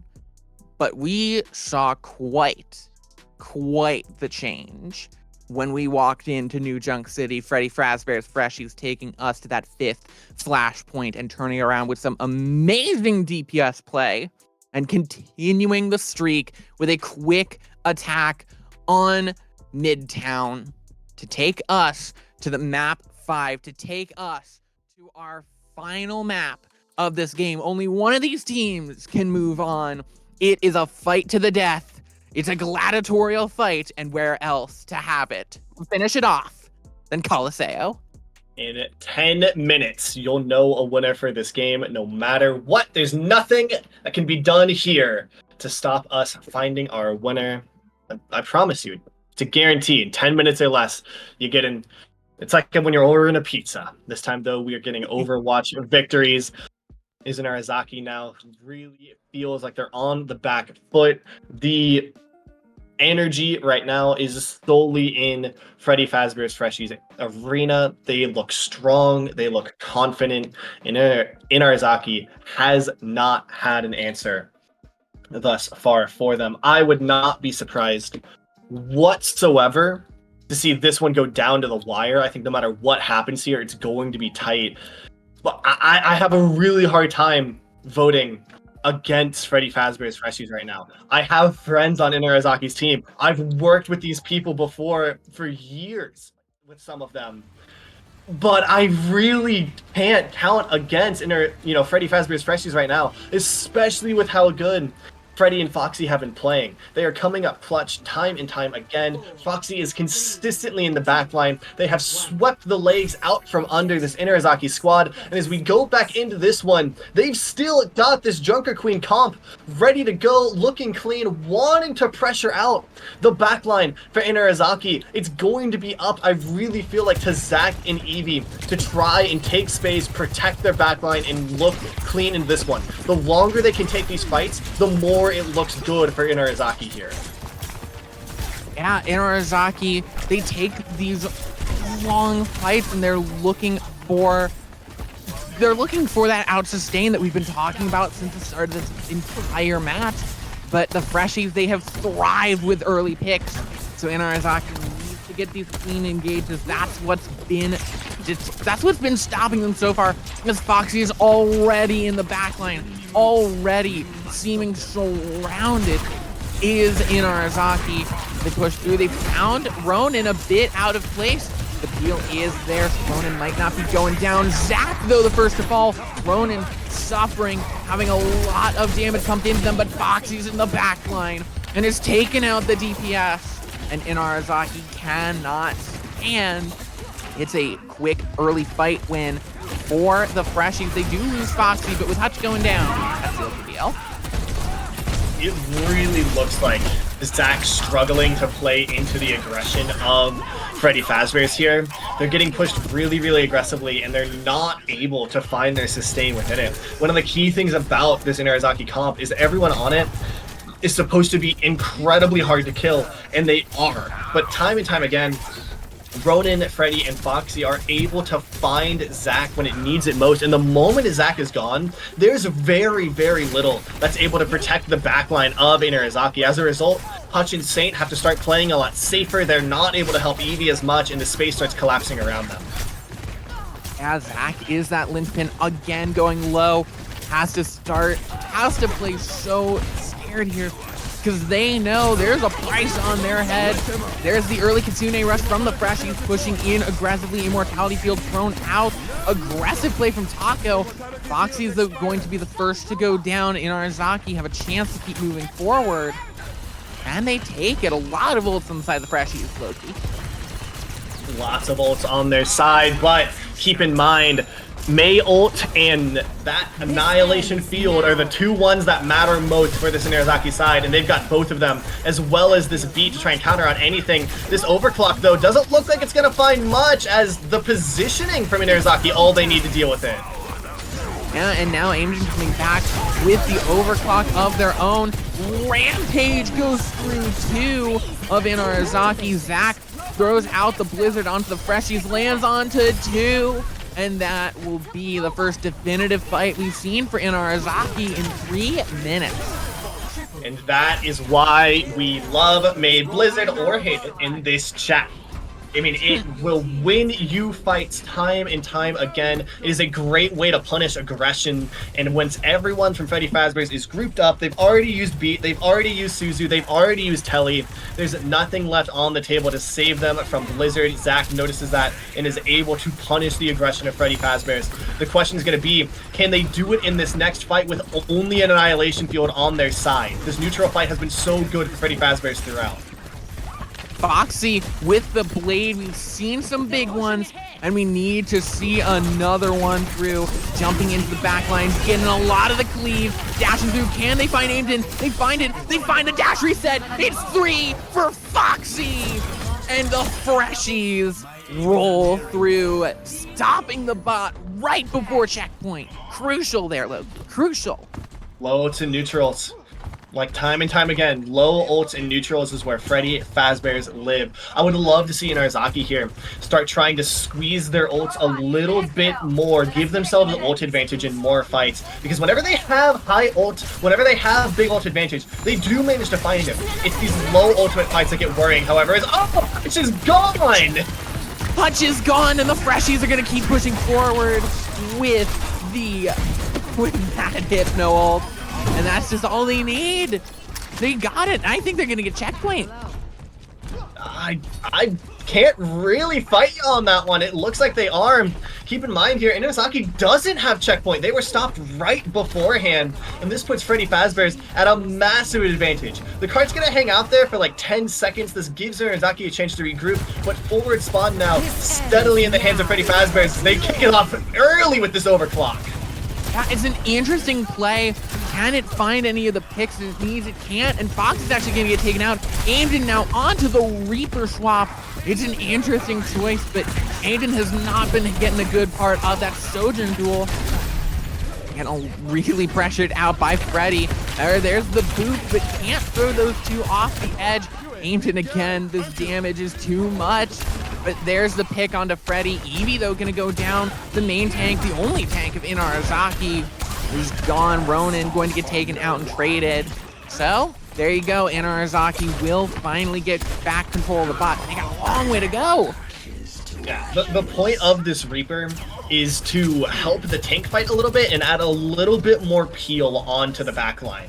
And you saw why they picked it right there. It does a really, really good job of being able to kill down these individual cut-off targets, especially when they're pushed a little bit too far aggressively. Problem with it is now, Inarizaki's effective engagement distance has been shortened to about 5 feet, dealing with both a Mei and a Reaper, so they've got to work quickly to get onto whatever target they're looking for. Eevee has the ult, might be looking for it. There's the Kitsune Rush. There's the Blizzard. A lot of ults getting pumped into this fight.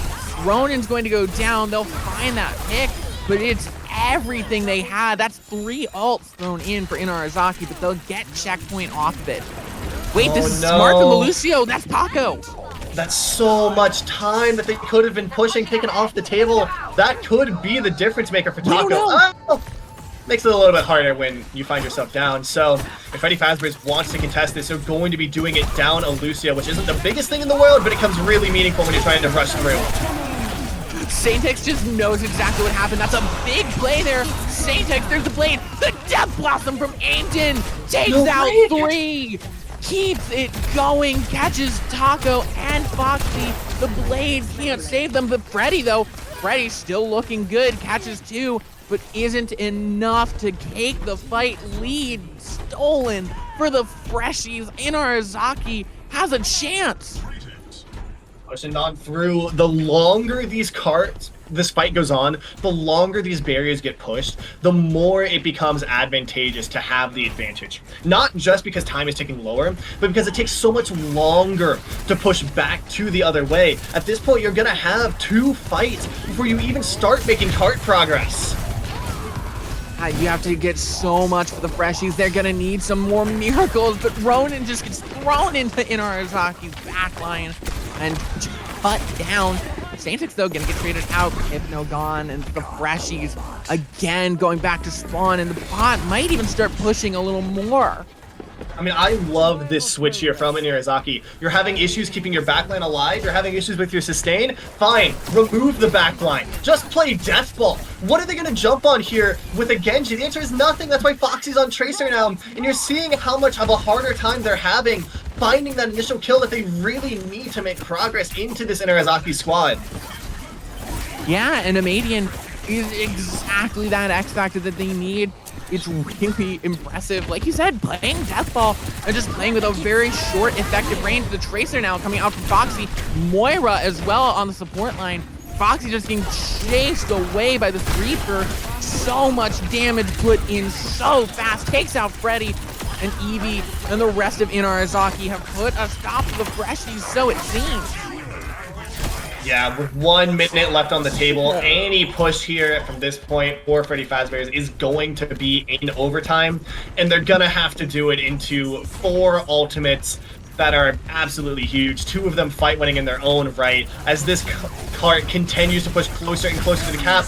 Look at where he's touching spawn door! Oh, that's brutal. The Blizzard is gonna catch Ronin. The pulse bomb thrown in, but it can't find the picks. The beat from Saintix is still gonna land onto Hutch, keep them all up, and the cap might just come through.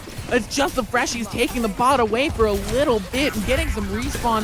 Hutch is gonna go down, but there's just nothing they can do. The bot still moving with 30 seconds left. The freshies need to get Inarizaki off this point, but they just can't do it quick enough.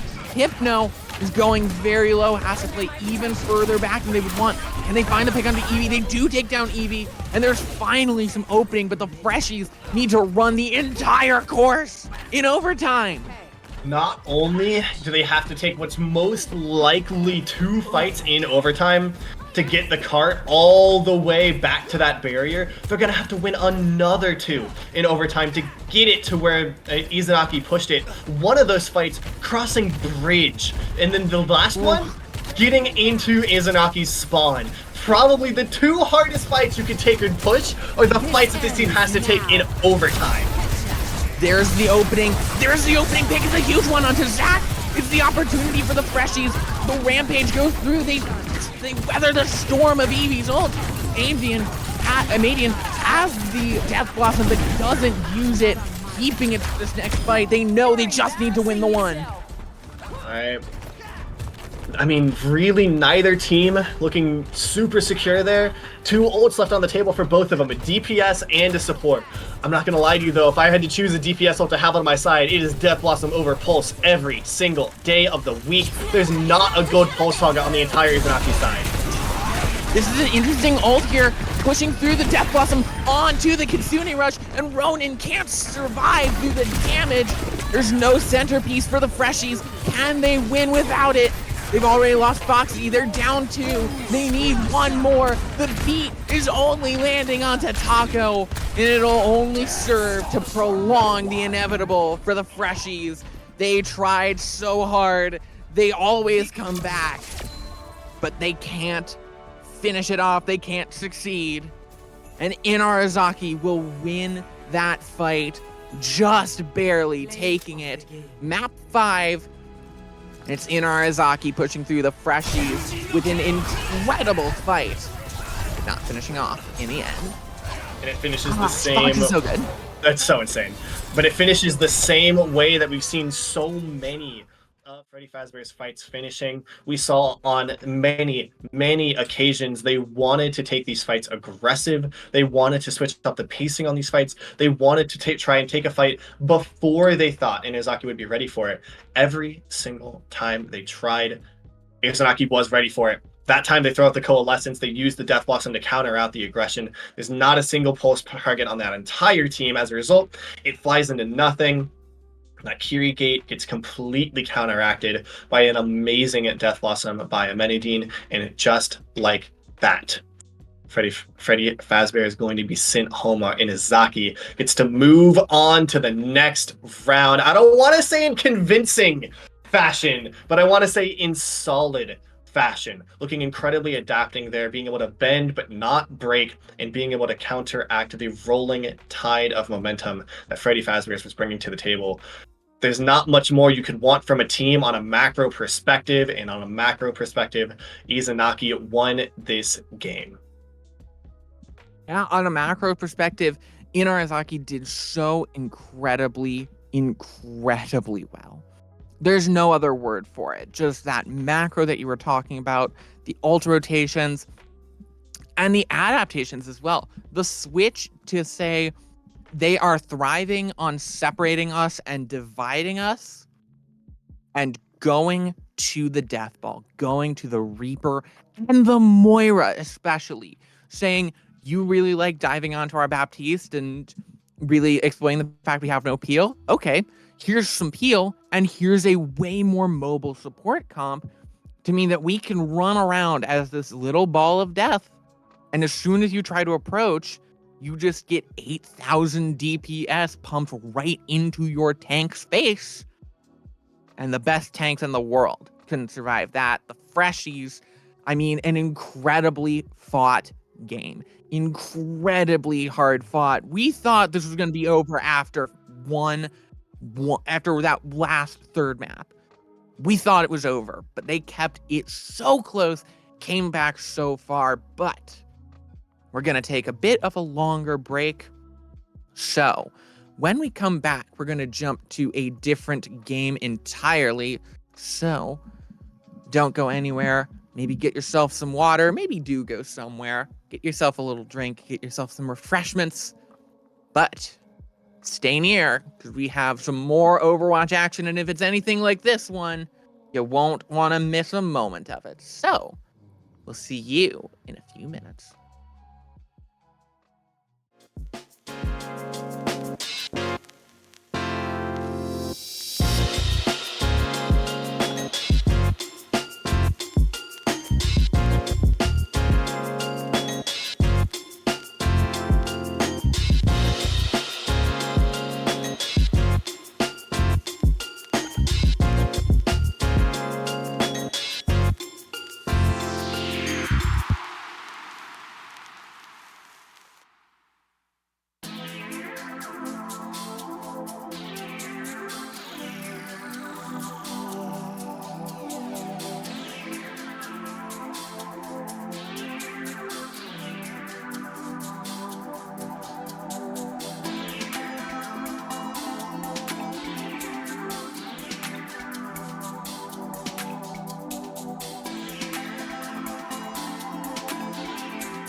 Thanks for sticking with us. We've got quite the exciting match to end off the night here. We've got Strix versus Team Pondering Snowman. And that is an interesting mix of teams. Strix, definitely a recognizable name. Players that you 100% know if you've been around the scene any amount of time. And Pondering Snowman might not be a name that you recognize, but I bet there's a name and face on there that you might. Yeah, I mean, both of these teams coming into this, obviously, Strix, very, very long standing in the scene. Pondering Snowman, not so much. If we take a look at Strix, however, can tell you a little bit more about them. Peace Manually Crimson Proto and Gimmigle Crimson, I would say, is the big standout player on this team. The tank is real here, and they are looking to absolutely send a tank diff through on to Pondering Snowman. Yeah, completely and totally. And moving on to Team Pondering Snowman, you got Zudomeo, Anderp, Leo, Shipsam, and Kiwi. And like I said, a few names that you might recognize. I know personally, I know of Anderp, but Anderp and Kiwi, I think, are the two Anderp kind of and Kiwi standout especially. players for this one. Yeah. So be looking for big damage being the thing that Pondering Snowman is looking for, while Strix is probably looking for space off of Crimson. Pondering Snowman looking to counter that out by really controlling these angles and really, really putting out the damage in order to help their tank win that tank battle. I don't know a ton about Leo. I know that Crimson is good, though. And so for that tank battle, I'm really, really looking for the DPS and supports on Pondering Snowman to step up, control the angle, put pressure onto Crimson, try and make sure that frontline battle is at least a little bit harder for this Strix team. Yeah, like you said, Leo, not as much name recognition, so we're looking for him to step up, especially. But when we're talking Strix, I mean, what can you say that hasn't been said about Crimson and just how incredible? I'm sorry, actually, looking at the pronunciation, it's not pronounced Crimson, it's Quimson. Quimson with a W. Quimson. Ooh. Ooh, Quimson.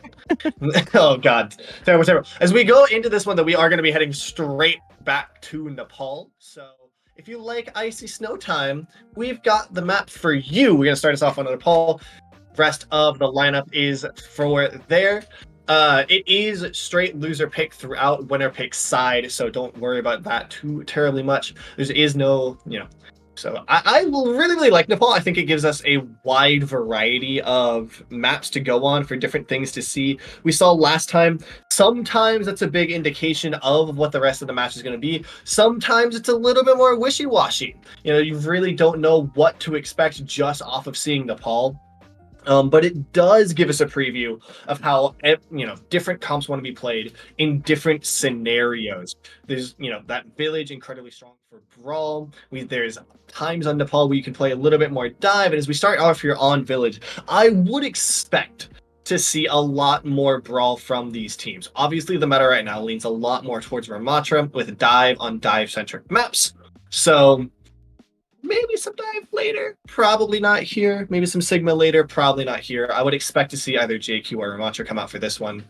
We saw last time those two differences can be absolutely huge, with the Ramatra playing it a lot bit slower, the JQ playing it a bit faster.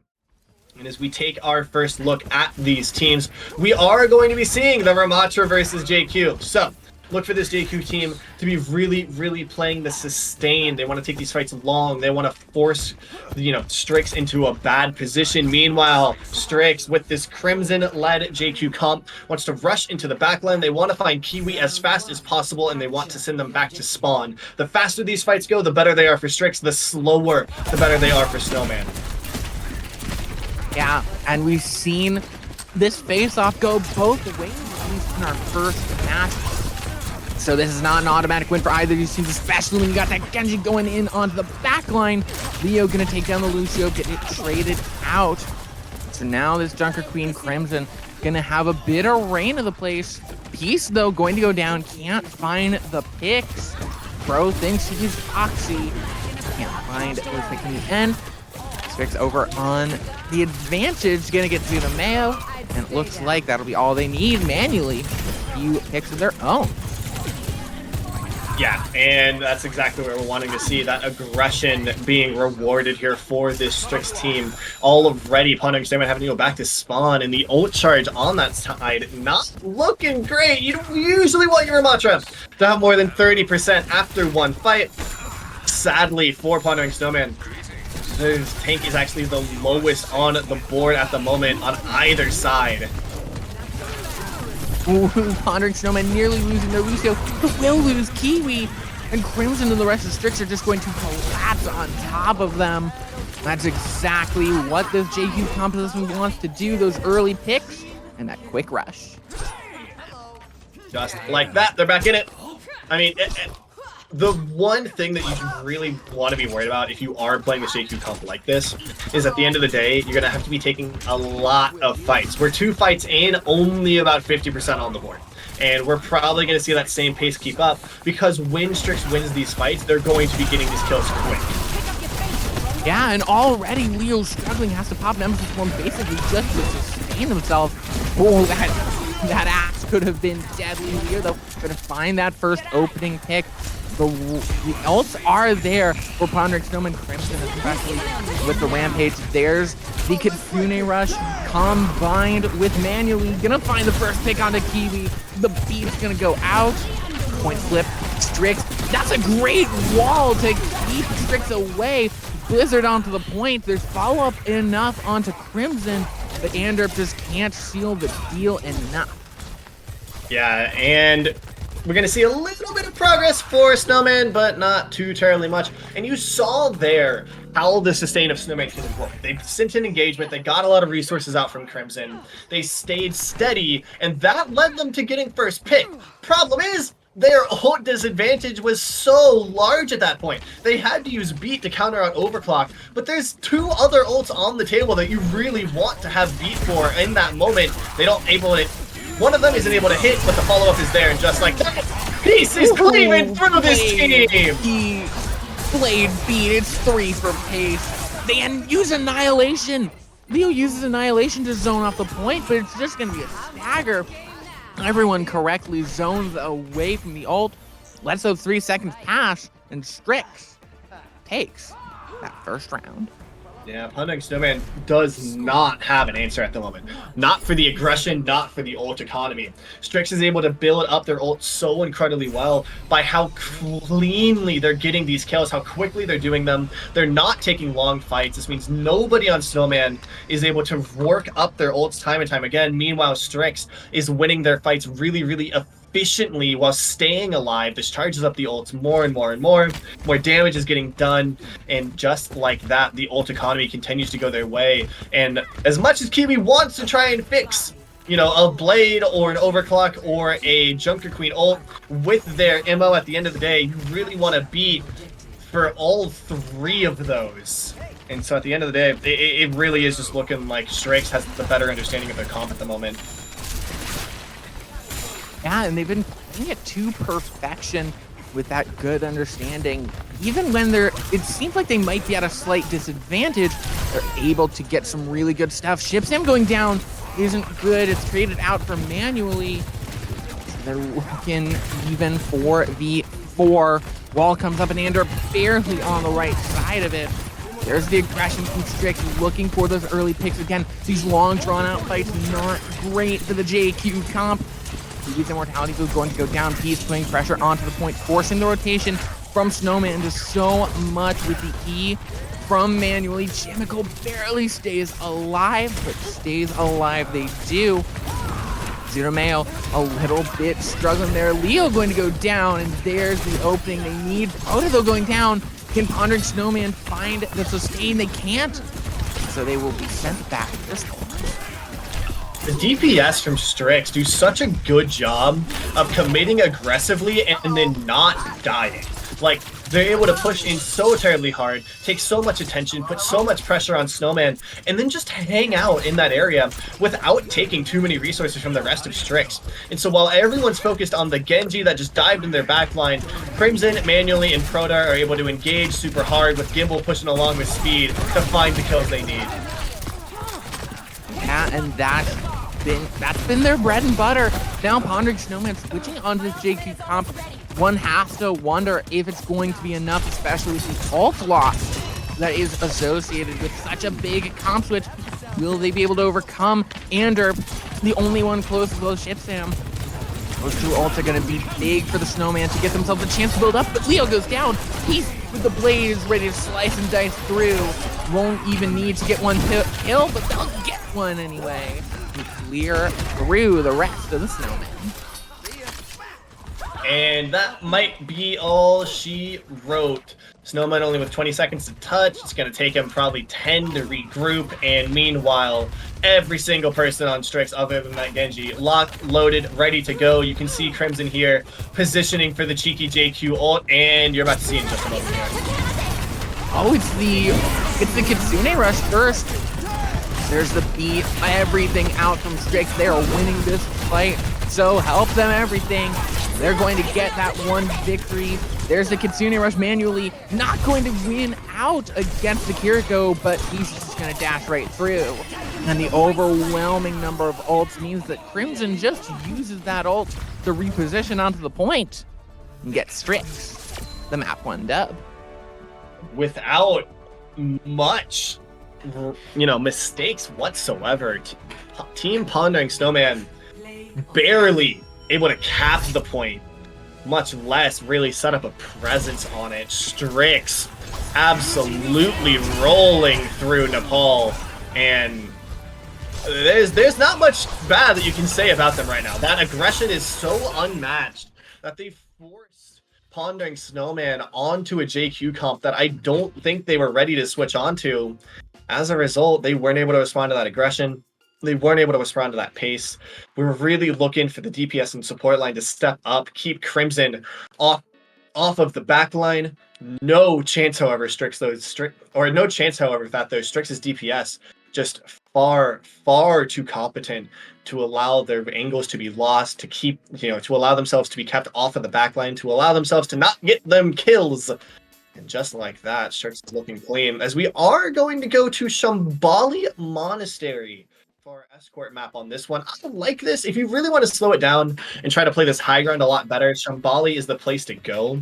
Looks much better than somewhere like Nepal, where it really is that boxed in brawl. It really leans towards that Ramatra play as well, with how long these sightlines are. You still want to play brawl most of the time on Shambali, but it makes it a lot easier to play that high ground, play those long angles, play those corners, and really slow down the pace of these games. Agree, and it might see the reemergence of this Ramatra composition. I think that the Ramatra composition really can work, and I think that our friends the Snowmen might want to take some notes from our previous victors in our last match from Inarizaki and how they made it work on those first 2 maps. Slowing down the pace and very smart Baptiste play. That's how those maps were won. That's what set Inarizaki to be in the driver's seat and to always be threatening elimination for the next 2 maps. And especially now, with this being the Snowmen's map pick, if they lose it here, they get into a spot that is darn near unrecoverable. Yeah, I mean, you're gonna have your pick of Flashpoint after this one if you lose, but it's Flashpoint. There's 2 maps. There's not much of a choice there, unless it is a which one do you like better, or which one a lot of times do you hate least. And so if you want to set yourself up in a pace to win this game with a map that you like, this is the time to do it. Especially on Shambali, where you can really change the pace of game. This isn't a map that a lot of teams are super comfortable on. It's not a very highly scrimmed escort map. And it looks like here, Strix wants to start us off with a close hold. Yeah, and Manually is really going to start them off Great headshot to open up. When those early picks coming through can really send team. And looks like we're just going to be hanging out here now. I mean, Monarch Snowman, 30 seconds off the clock. We haven't seen a strong engagement yet. Now the wall is going to be really tough. Piece, though, getting a lot of damage thrown in onto them. Has to use that cryo block really aggressively. Damage thrown in, both the immortality fields out and destroyed. Strix in a bit of an advantageous position. They're just building up more and more, and they kept the pick onto Zudameo. There's your early pick, and now it's just cleanup for Strix, but they still need to be perfect. Any exit picks from Snowmen can get them that pick, but Crimson's just running through this with a Nemesis form. Yeah, and this is starting to look dicey. Strix now very, very filled up. This window is coming on clean. The ultimate's going their way as well. The only hope I think right now that's really looking clean now for Pondering Snowman is that the fact that their May ult is charging up pretty quick here. Yeah, Zudameo 80% through the Blizzard, but getting a lot of damage pumped into them. 95%, can they throw it out and get that early pick? No, they're actually going to get shredded through. The beat from Chemical is going to push Strix through manually. Taken out too, and already looking for more. And it's going to be another one fight, and the stall onto Shipsam. Yeah, usually we see these close holds. Just get as much time as you can, get the best ult you can, don't super invest. Clearly, though, Strix feels perfectly fine taking these fights here because they invest the beat. And as a result, they keep it going. Oh, no! This Blizzard. That's devastating. That's OPM from Peeves, just shredding them through in the back line. They get the window out as well. It's not even a lost fight. They get an ult out for an ult. That's just a 1-for-1 trade. I mean, you would rather have a Blizzard than a window, I suppose, but with 1:30 on the clock, I'd rather have as many ults as I possibly can. Yeah, especially that window. It can shut down ults so effectively. The Blizzard thrown out, but Kiwi's already gone. He can freeze up Crimson all you like. The beat's gonna be there, but Crimson's just gonna pop ult. They've got all the ult that they could want. Leo does have the ult of their own, going to pop it immediately. Already draining some time. Finally, can they get some card progress? They're gonna get the pick on a Proda. Is it enough? The ult from manually looking to clean it up. Crimson finds Ander, and there's one. Manually gonna get taken out, so we might finally see some card progress. Well, we have seen 0.07 meters, a whole 70 centimeters. That's almost 3. Hey, it's not 0. It is objectively a non-zero number. And hey, we're getting the whole numbers now as well. So finally, Pondering Snowman moving on along, but 40 seconds are on the clock right now. Strix did pump every ult they had into that one, but so did mostly Snowman. And so not quite a true neutral fight here going to the next one. We do have beat for overclock, but other than that, it's pretty neutral in only 30 seconds now. That's 30 seconds. And to a point where you're usually rolling in with 3 minutes. This team has only one fight. They need a big ult from Ander, but it's just going to be counteracted by this beat from Dimple. We need something big, and there's the beat, and there's the answer. Any picks that come in onto the Snowmen are just going to be devastating. And the Strix are building up to ults of their own. They got the Peace Blizzard coming up. Overtime ticking through, the immortality field gone and out, and Leo's trapped behind the wall, just gonna get shredded by Proda. No main tank for Pondering Snow. He's gonna go down. No Blizzard for Strix, but they've got the window. They might throw it out, but no, they've already lost another DPS. And there's no one really to follow up the window. It's just the Ramatra playing smart on the point, trying to stall out, but Crimson's gonna get taken down. Still one fight here left on this first point that Pondering Snowman has to win. They've got a good ult bank for it. That Blizzard is going to be the key thing, though. Keep an eye on Zudomato here. They really need to find a clean Blizzard, especially finding one before Peace can use theirs. An early push in, Zudomayo and Peace both throwing their Blizzard. It's Leo to get frozen up. Both Ramatras actually frozen. Beat comes out from Shipsam. A lot of damage into both. Got both windows thrown out as well. Proda, that's a split team for Pondering Snowman. A few of them over on that left side. Kiwi goes down. The cart does move, but not far enough. Kiwi going down is a disaster for Snowman. Can they recover? And they're gone. And the ult's gonna push through Crimson with the damage, with the punches, the fists of fury. End it there. Pondering Snowman are gonna need to get the fuller hold out from the box if they want a chance of not being an elimination point for the rest of the match. Strix was, or as I was pondering, Snowman was 0.7 meters away from capping. That close to being able to turn that egg into a French fry. But they have no cigar on this one. Strix now absolutely in the driver's seat. They took 3:30 off the clock before Pondering Snowman was able to hit a whole number in cart progress. If we have to see a replication of that by Pondering Snowman here. I think anything less than that performance just makes this nigh impossible. I mean, you can't start on high ground here. You have to start on the close brawl.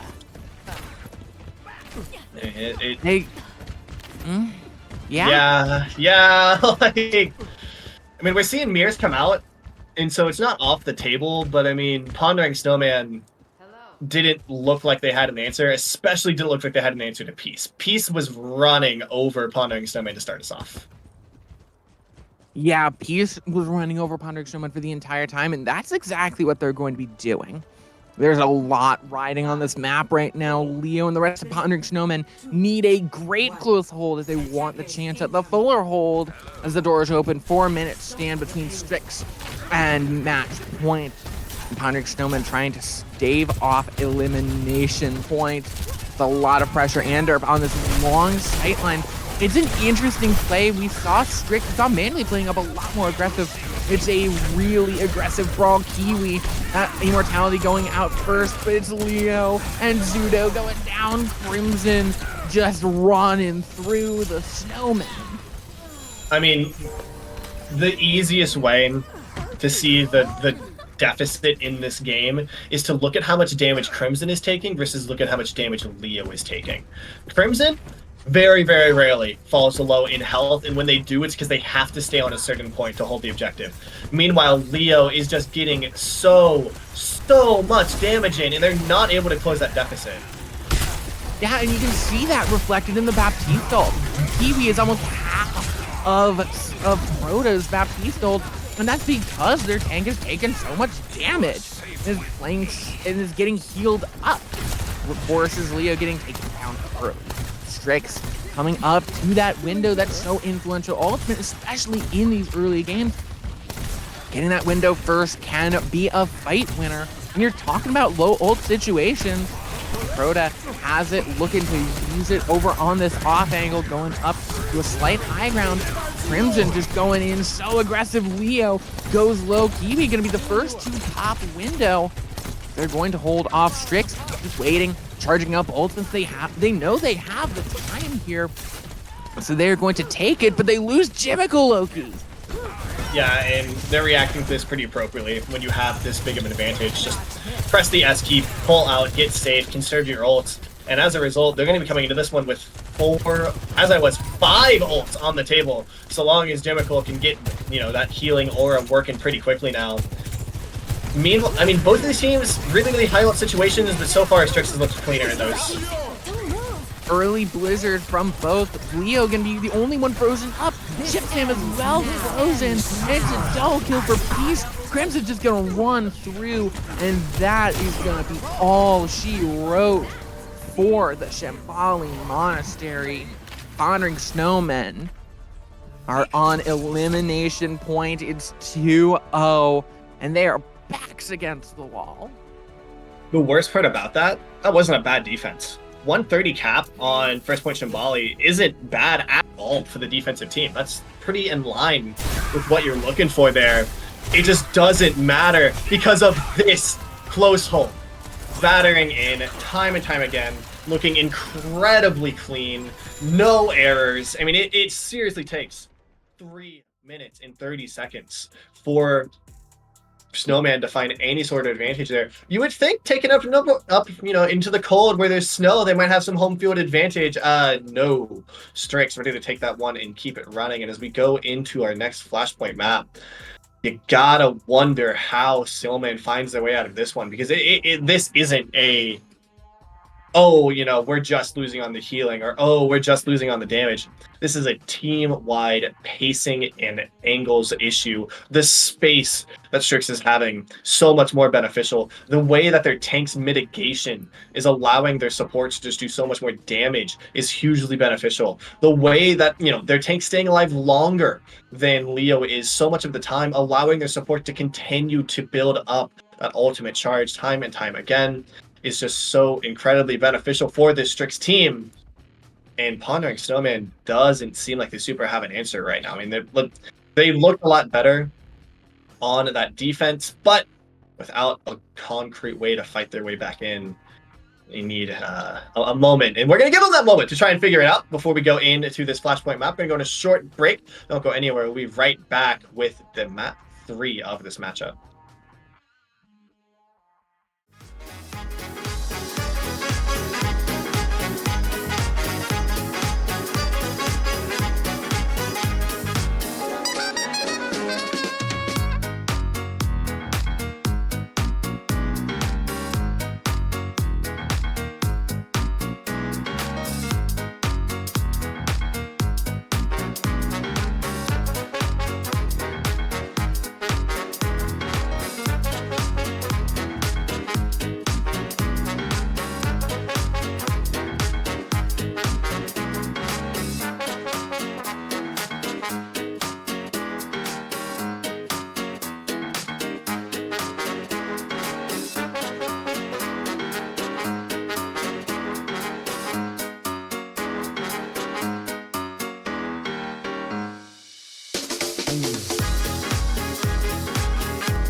We've heard this story before.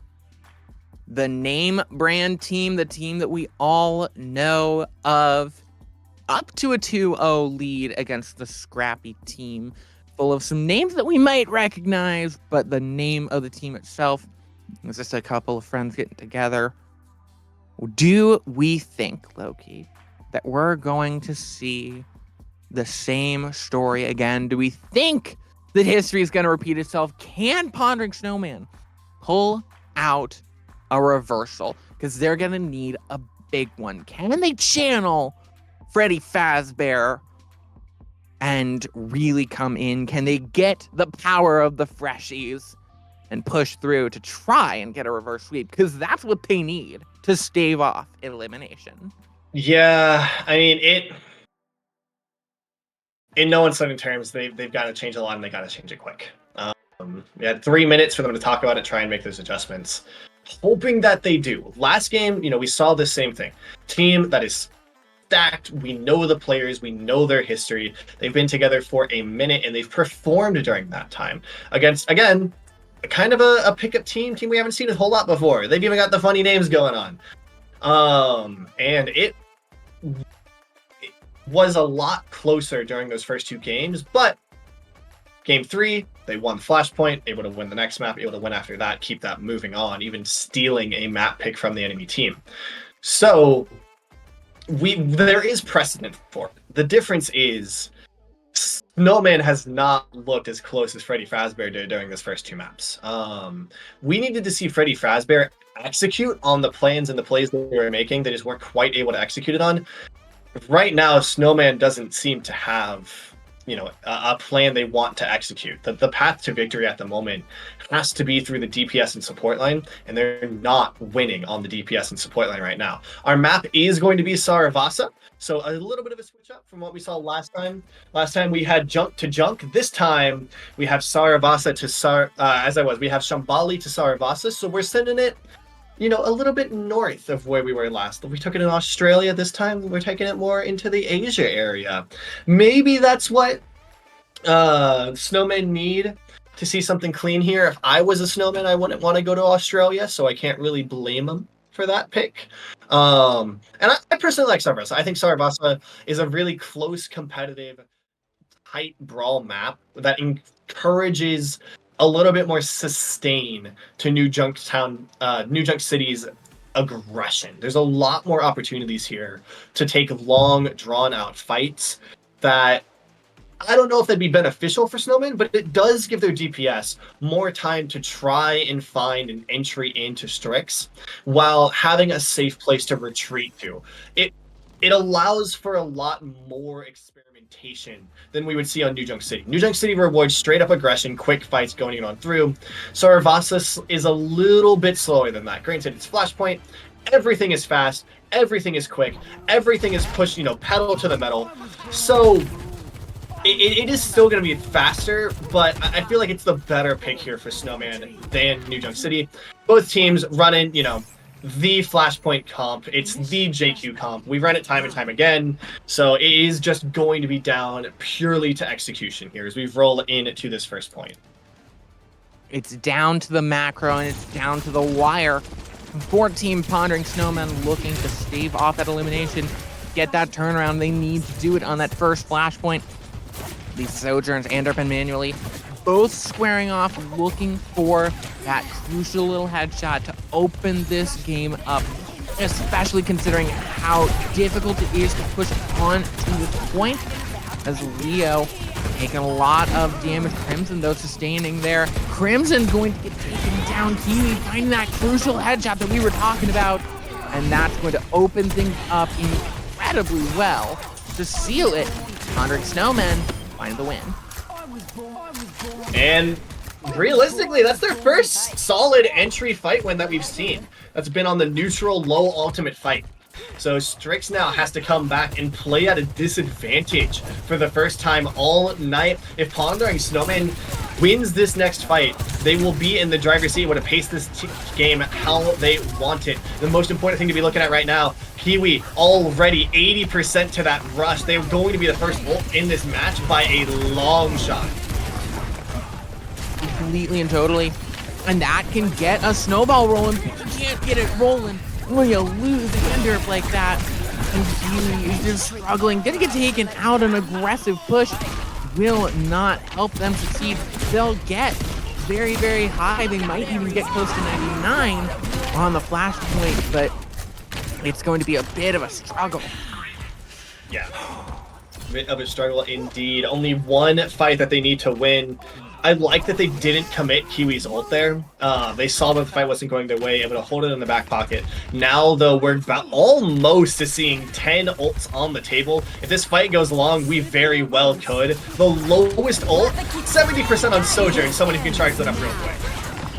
Completely and totally manually pushing through. Has the overclock. Can they find any picks? Nearly getting taken down themselves with that Kitsune rush from Pondering Snowmen. Kiwi going below. Just a little bit of poke, looking for those long range, and the re-engage from Proto. Zunomeo's gonna get taken down immediately with the railgun headshot. Manually finding two, manually for three. It's as simple as that. I actually really love manually using overclock there to counter out a Kiriko rush. Basically saying like, hey, you can use this, you can, play this aggressively and come towards us, but you're going to be playing in wide open range where I can take pot shots all day long. As a result, they're able to completely counter out Kiwi's ult. And oh, that's not the luck you want to see to get you back into this one. Not only does Strix win, they're going to have all the time they need to set up on this point with advantage. And this point is one of the toughest to break. The blade in from Peace, looking to flash through the rest of the Snowman. They're holding on to the beat, and Peace is actually going to get taken out by the Rampage. Jimco uses beat very late. He's going to allow Strix to put in some aggression, but can they get the picks? Can they even it up? The answer is no. Crimson going to use Rampage and die before it can get channeled. And so Pondering Snowman with a great fight. 2 ults, 3 actually used by Strix, and only 2 to counter it out for the Snowman. An ambitious Junker Queen ult to end us out there. Junker Queen ult makes you really, really easy to shoot at. You're hoping that the bleed damage will be enough to keep you sustained once you go through the back of the team. That time, Crimson doesn't even get the chance to get that bleed damage, just taken out early. Now it's going to be up to manually try to get them onto this point, but the problem is they're doing it into a blade and a beat. There's nothing here that can counter out Mayo. He's right into the backline, and they are completely ignored. He's still going to go down. Zuno Mayo gets that pick. It's uneven now. Snowmen have the advantage, and they have the Kitsune rush, and they're going to clean up. And that looks like it just might be that flashpoint. Yeah, and Snowman managed to do that without using Beat and Blade, 2 of the most important ults they could keep. They still have them in their back pocket here. Once again, even if they try to go for this, it's going to be very quick, and there's nothing in the pocket to cover for that Blade. There's the beat, there's the blade. Manually needs something big, and Crimson's already gone. There's nothing there. The deflect overtime is going to be ticked, but they have no Junker Queen, no center for this composition. There's nothing they can play around. They're just scattered to the wind. They'll be picked off one by one. The staggers are going to be brutal as well. They'll get Pondering Snowman a big advantage going into next flashpoint. Let's see what that is.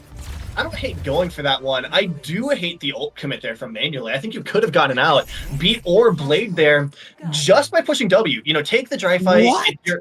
Oh, and Strix just continues to roll lucky here. I mean, this is just perfect. Overwatch has favorites, and it is Strix. Jeff Kaplan is coming down right now, and it's like, from retirement. Strix now, please. Pointing right at them. They hesitate, though, on this rotate, so even though they got lucky, I don't know that they're going to get here with too terribly much time to set up on this point. The big thing they're looking for here is obviously Proto with the Kiriko rush. Maybe Peace gets it late. I really don't know that they still have a counter for most of what Snowman is bringing to the table ultimate-wise. Kitsune rush early, and Manly's gonna get taken down. Shits him traded out, but Peace is just using the Kitsune rush to complete effectiveness in the backline. Reign supreme, it's all that they want. And now Snowman, they're really stuck. Hello. Yeah, I mean, I really do like the ultimate economy that they're bringing to the table. Like, time and time again, they have ultimates that don't have a great counter, but there it is. Already trying to take that advantage with that ultimate. A very aggressive ult combo. You got the Kitsune rush comboed with Andrub's ultimate. It's going to take out Peace. They're looking for more. They're looking for that Kiriko. She's going to stay alive. Barely Proto taken out. Andrub finds that final blow. I mean, that's what you want to do. You have, 2 ultimates that you really want Beat to answer for. Strix doesn't have Beat on the table yet. Able to go through it there and find that win. Question is now, how do they hold this? They have to take a long fight here. Hope AO will get it at the end, or counter out Strix pushing this too aggressively, as they have a Beat and a Blade that would help them out, and there's that Blade! And the Blade goes out. Beat is going to come late, and that good Beat comes later, and that's 3 caught up in the Rampage, and it's going to be easy pickings for the Snowman. Or for Strix. Yeah, Strix there. just keep in mind though, Strix still has to win a fight after this. Like, that's not point secured. Pondering Snowman can very much come back and try to take another one here with Mayo's Blade versus Manuel's Overclock. And honestly, I would. You lose this one. Oh, well. Oh. Well, as if you lose this one, you never want to be playing on elimination point. Oh no. Oh no. Oh no, that's the last person you wanted, DC. That was the only thing keeping that Blade from, maybe being a toss-up. Now, there's nothing stopping Pondering Snowman from taking this super aggressively with Blade. Like, you were hoping the overclock damage was enough to maybe hit, a funny little headshot onto the Genji, get the kill before Blade could commit. That can't happen anymore. I don't think we're playing on a code in a setup that gives you ultimate back for the reconnect. I think Strix here is gonna have to take this one to a 0.4 and then 5 to win it. I mean, there's still a path here where you're able to counter out Blade pretty early, but I think as well you're gonna have Manually coming back from spawn in this situation, and so you're going to be playing it down a member as well. What unlucky timing here for Strix. We were saying Jeff Kaplan loved them. Apparently he wanted to even the scales. Yeah, and I mean, there's nothing else that you can do other than just kind of just go a little, because having a DC right before the fight starts, tough. Having it be a player with ult, tougher. Having it be a player with ult when you're in a low ult situation, potentially map losing there. It's unlucky. There's no other word for it. It's just unfortunate and unlucky. As we get back in, you're gonna have to see a clutch Suzu from Proto manually onto the Hanzo. Yeah, they just swap into Tracer, just trying to get back as quick as they can for this one. You understand it. There's just no ults here. Proto just needs to hit a massive Suzu. Zunameo has the Blade and is just targeting this Kiriko, dashes through, finds the boop, just slashing at Peace, finds that first pick. And, they got their one. Antwerp gonna go down, but it's just not enough. The deflects are there, and Snowman takes point. And just like that, this becomes a lot more interesting of a map. This one looked pretty solidly Strix's way as we're about to put Snowman on elimination point. Now, though, a quick recontest probably going to come through here, and it's going to be Rush versus Rush. Yeah, Kitsune Rush getting thrown right over each other. So a lot of damage getting pumped out, and Manuel's going to be the first to fall. The headshot from Kiwi landing true. Leo looking to charge up his ult as it's going to rush right through, land onto 3, and it's all that they need. Strix sent packing. Oh my god, that disconnect really does set up a potential map win here for Snowman. And once again, the winning team rolls lucky on where the next one is. Snowman already set up, ready to go, overclock in their back pocket. This is exactly the position you want to be in order to take this map through. They have everything they need right here. All they need is a clean overclock, get a kill before Gimbal can get this beat out. Yeah, and they have all the ults, they have control of the high ground. Strix is pushing into them. It's such a difficult position, and they've tracked this Junker Queen ult, so they're playing split up. It's exactly what they would want. They're in such a good position. And are on the long, drawn-out ult. There's the Reckoning, and it just lands onto Leo. The beat's gonna come in from Twinkle. It's the overclock from Antwerp. Can it find anything? It doesn't find much. So all the ults from Snowman are off the field, and Peace still has this Blade, gonna pull it out, looking right for the Lucio. Can they find that final slash? Finds it on the ship slam. Touching in to the Junker Queen. It's a 4v4 even. Leo goes down. Zunameo pulls out the Blade, carrying the hopes of their team on his back. Slashes through, slashes another 3 for Zunameo. Taking the dreams to the bank. That might be all they need, too.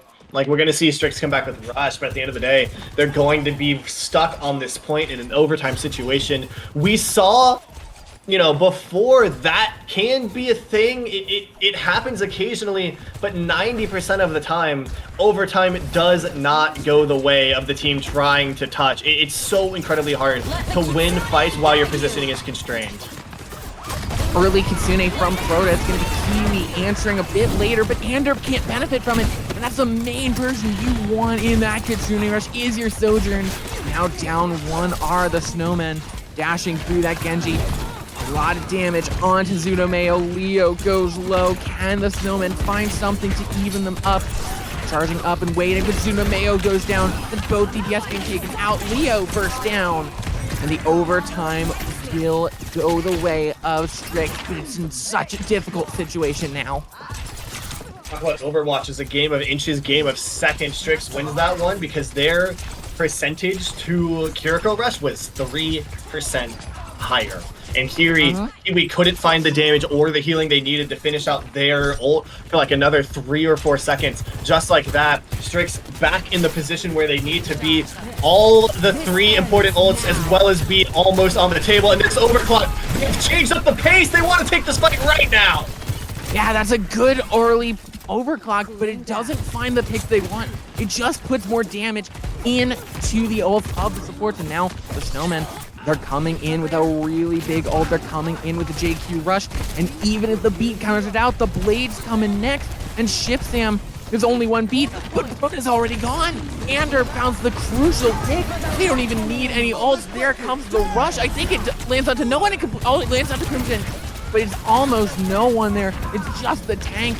It's manageable. Shipsam goes low manually. Has already found 2. Has manually just won this out for Strix, and they found the chance.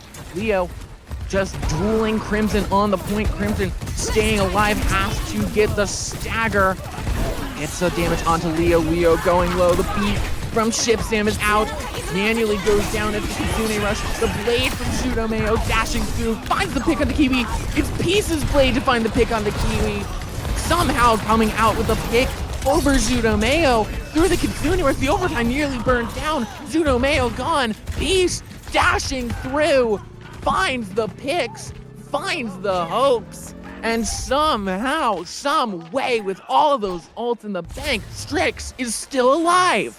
And set up for this next point with the ultimate charge their way. Credit to Peace there for getting those final kills to win it out, but that one is all manually in Gimbal. Gimbal does a great job there, rushing onto Anderp, forcing them out of the fight, keeping them off that angle, and without Anderp there is no one to stop manually from hitting every single one of those shots. That is a Lucio and a hit scan working together to perfection, exactly what you want to see, and now Strix set up on this next point as well. It's Strix and Snowman both vying for position, neither really having position.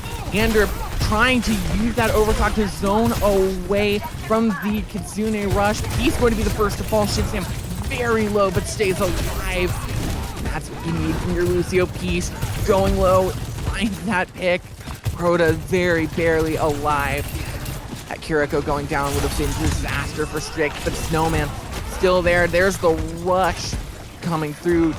The rest of Pondering Snowman trying to find those early picks.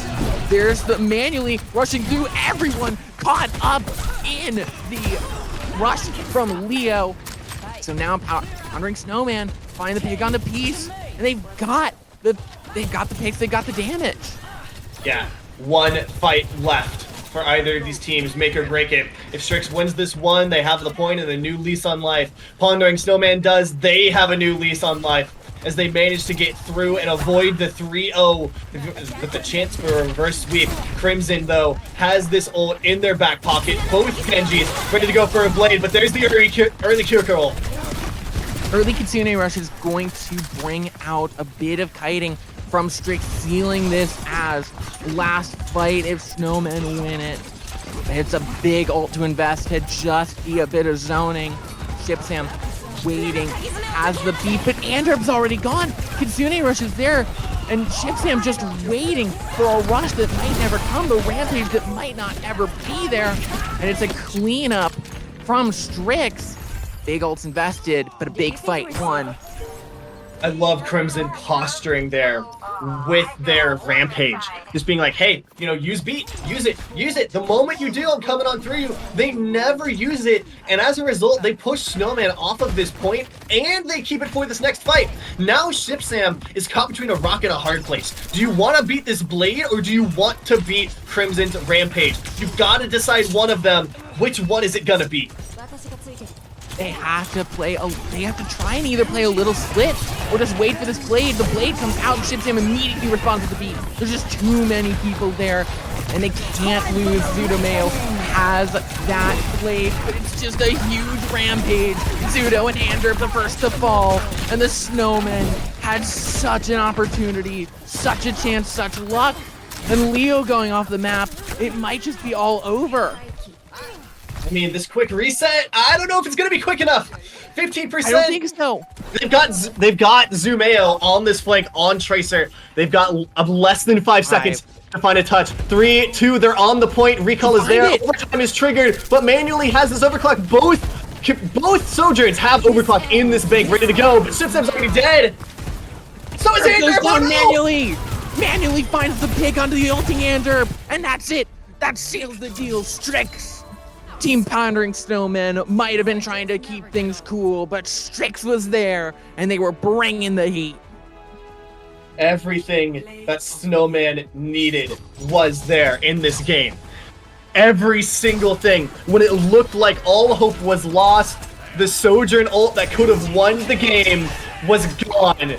They got lucky on the map picks, they got lucky on the capture zones, but time and time again, it did not matter. At the end of the day, it is Strix coming out on top. No amount of luck enough to take this team down. Snowman sent back to the wasteland by the Junker Queen comp from Strix. It was just amazing play out by then. You roll nat ones like 3 times in a row and only one of them matters. Incredible performance by Strix to find the way to that map win. I mean, what a comeback, honestly. I think how often do we say that the winning team, the team that got a 3-0, was able to find a comeback on that last note? That's ridiculous.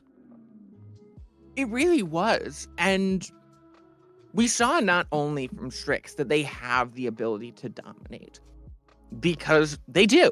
We saw it. We saw it on Shambali. We saw their ability to take a close hold and hold it for 3.5 minutes. A good close hold is a minute. Like, you hold at a close hold and you take a minute off. Amazing. Great. I'm so happy. You take 2 minutes off, over the moon. 3.5.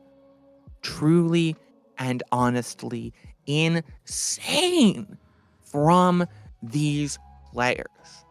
So that's it from us, Loki. Strix moving on, and Team Pondering Snowman just could not keep up. It's an unfortunate push, but Strix moving on. An incredible job from Pondering Snowman. But that is it for our Stream B. We do have the Stream A still going, still wrapping up their last game of the night, so head on over there for more Overwatch action. But from us here on the B stream, from myself, K-Wing, from Loki Casts, from our wonderful producer, First Night of Knee, and our observer, Orange, thank you so much for coming. And remember, don't tilt in rank. Good night.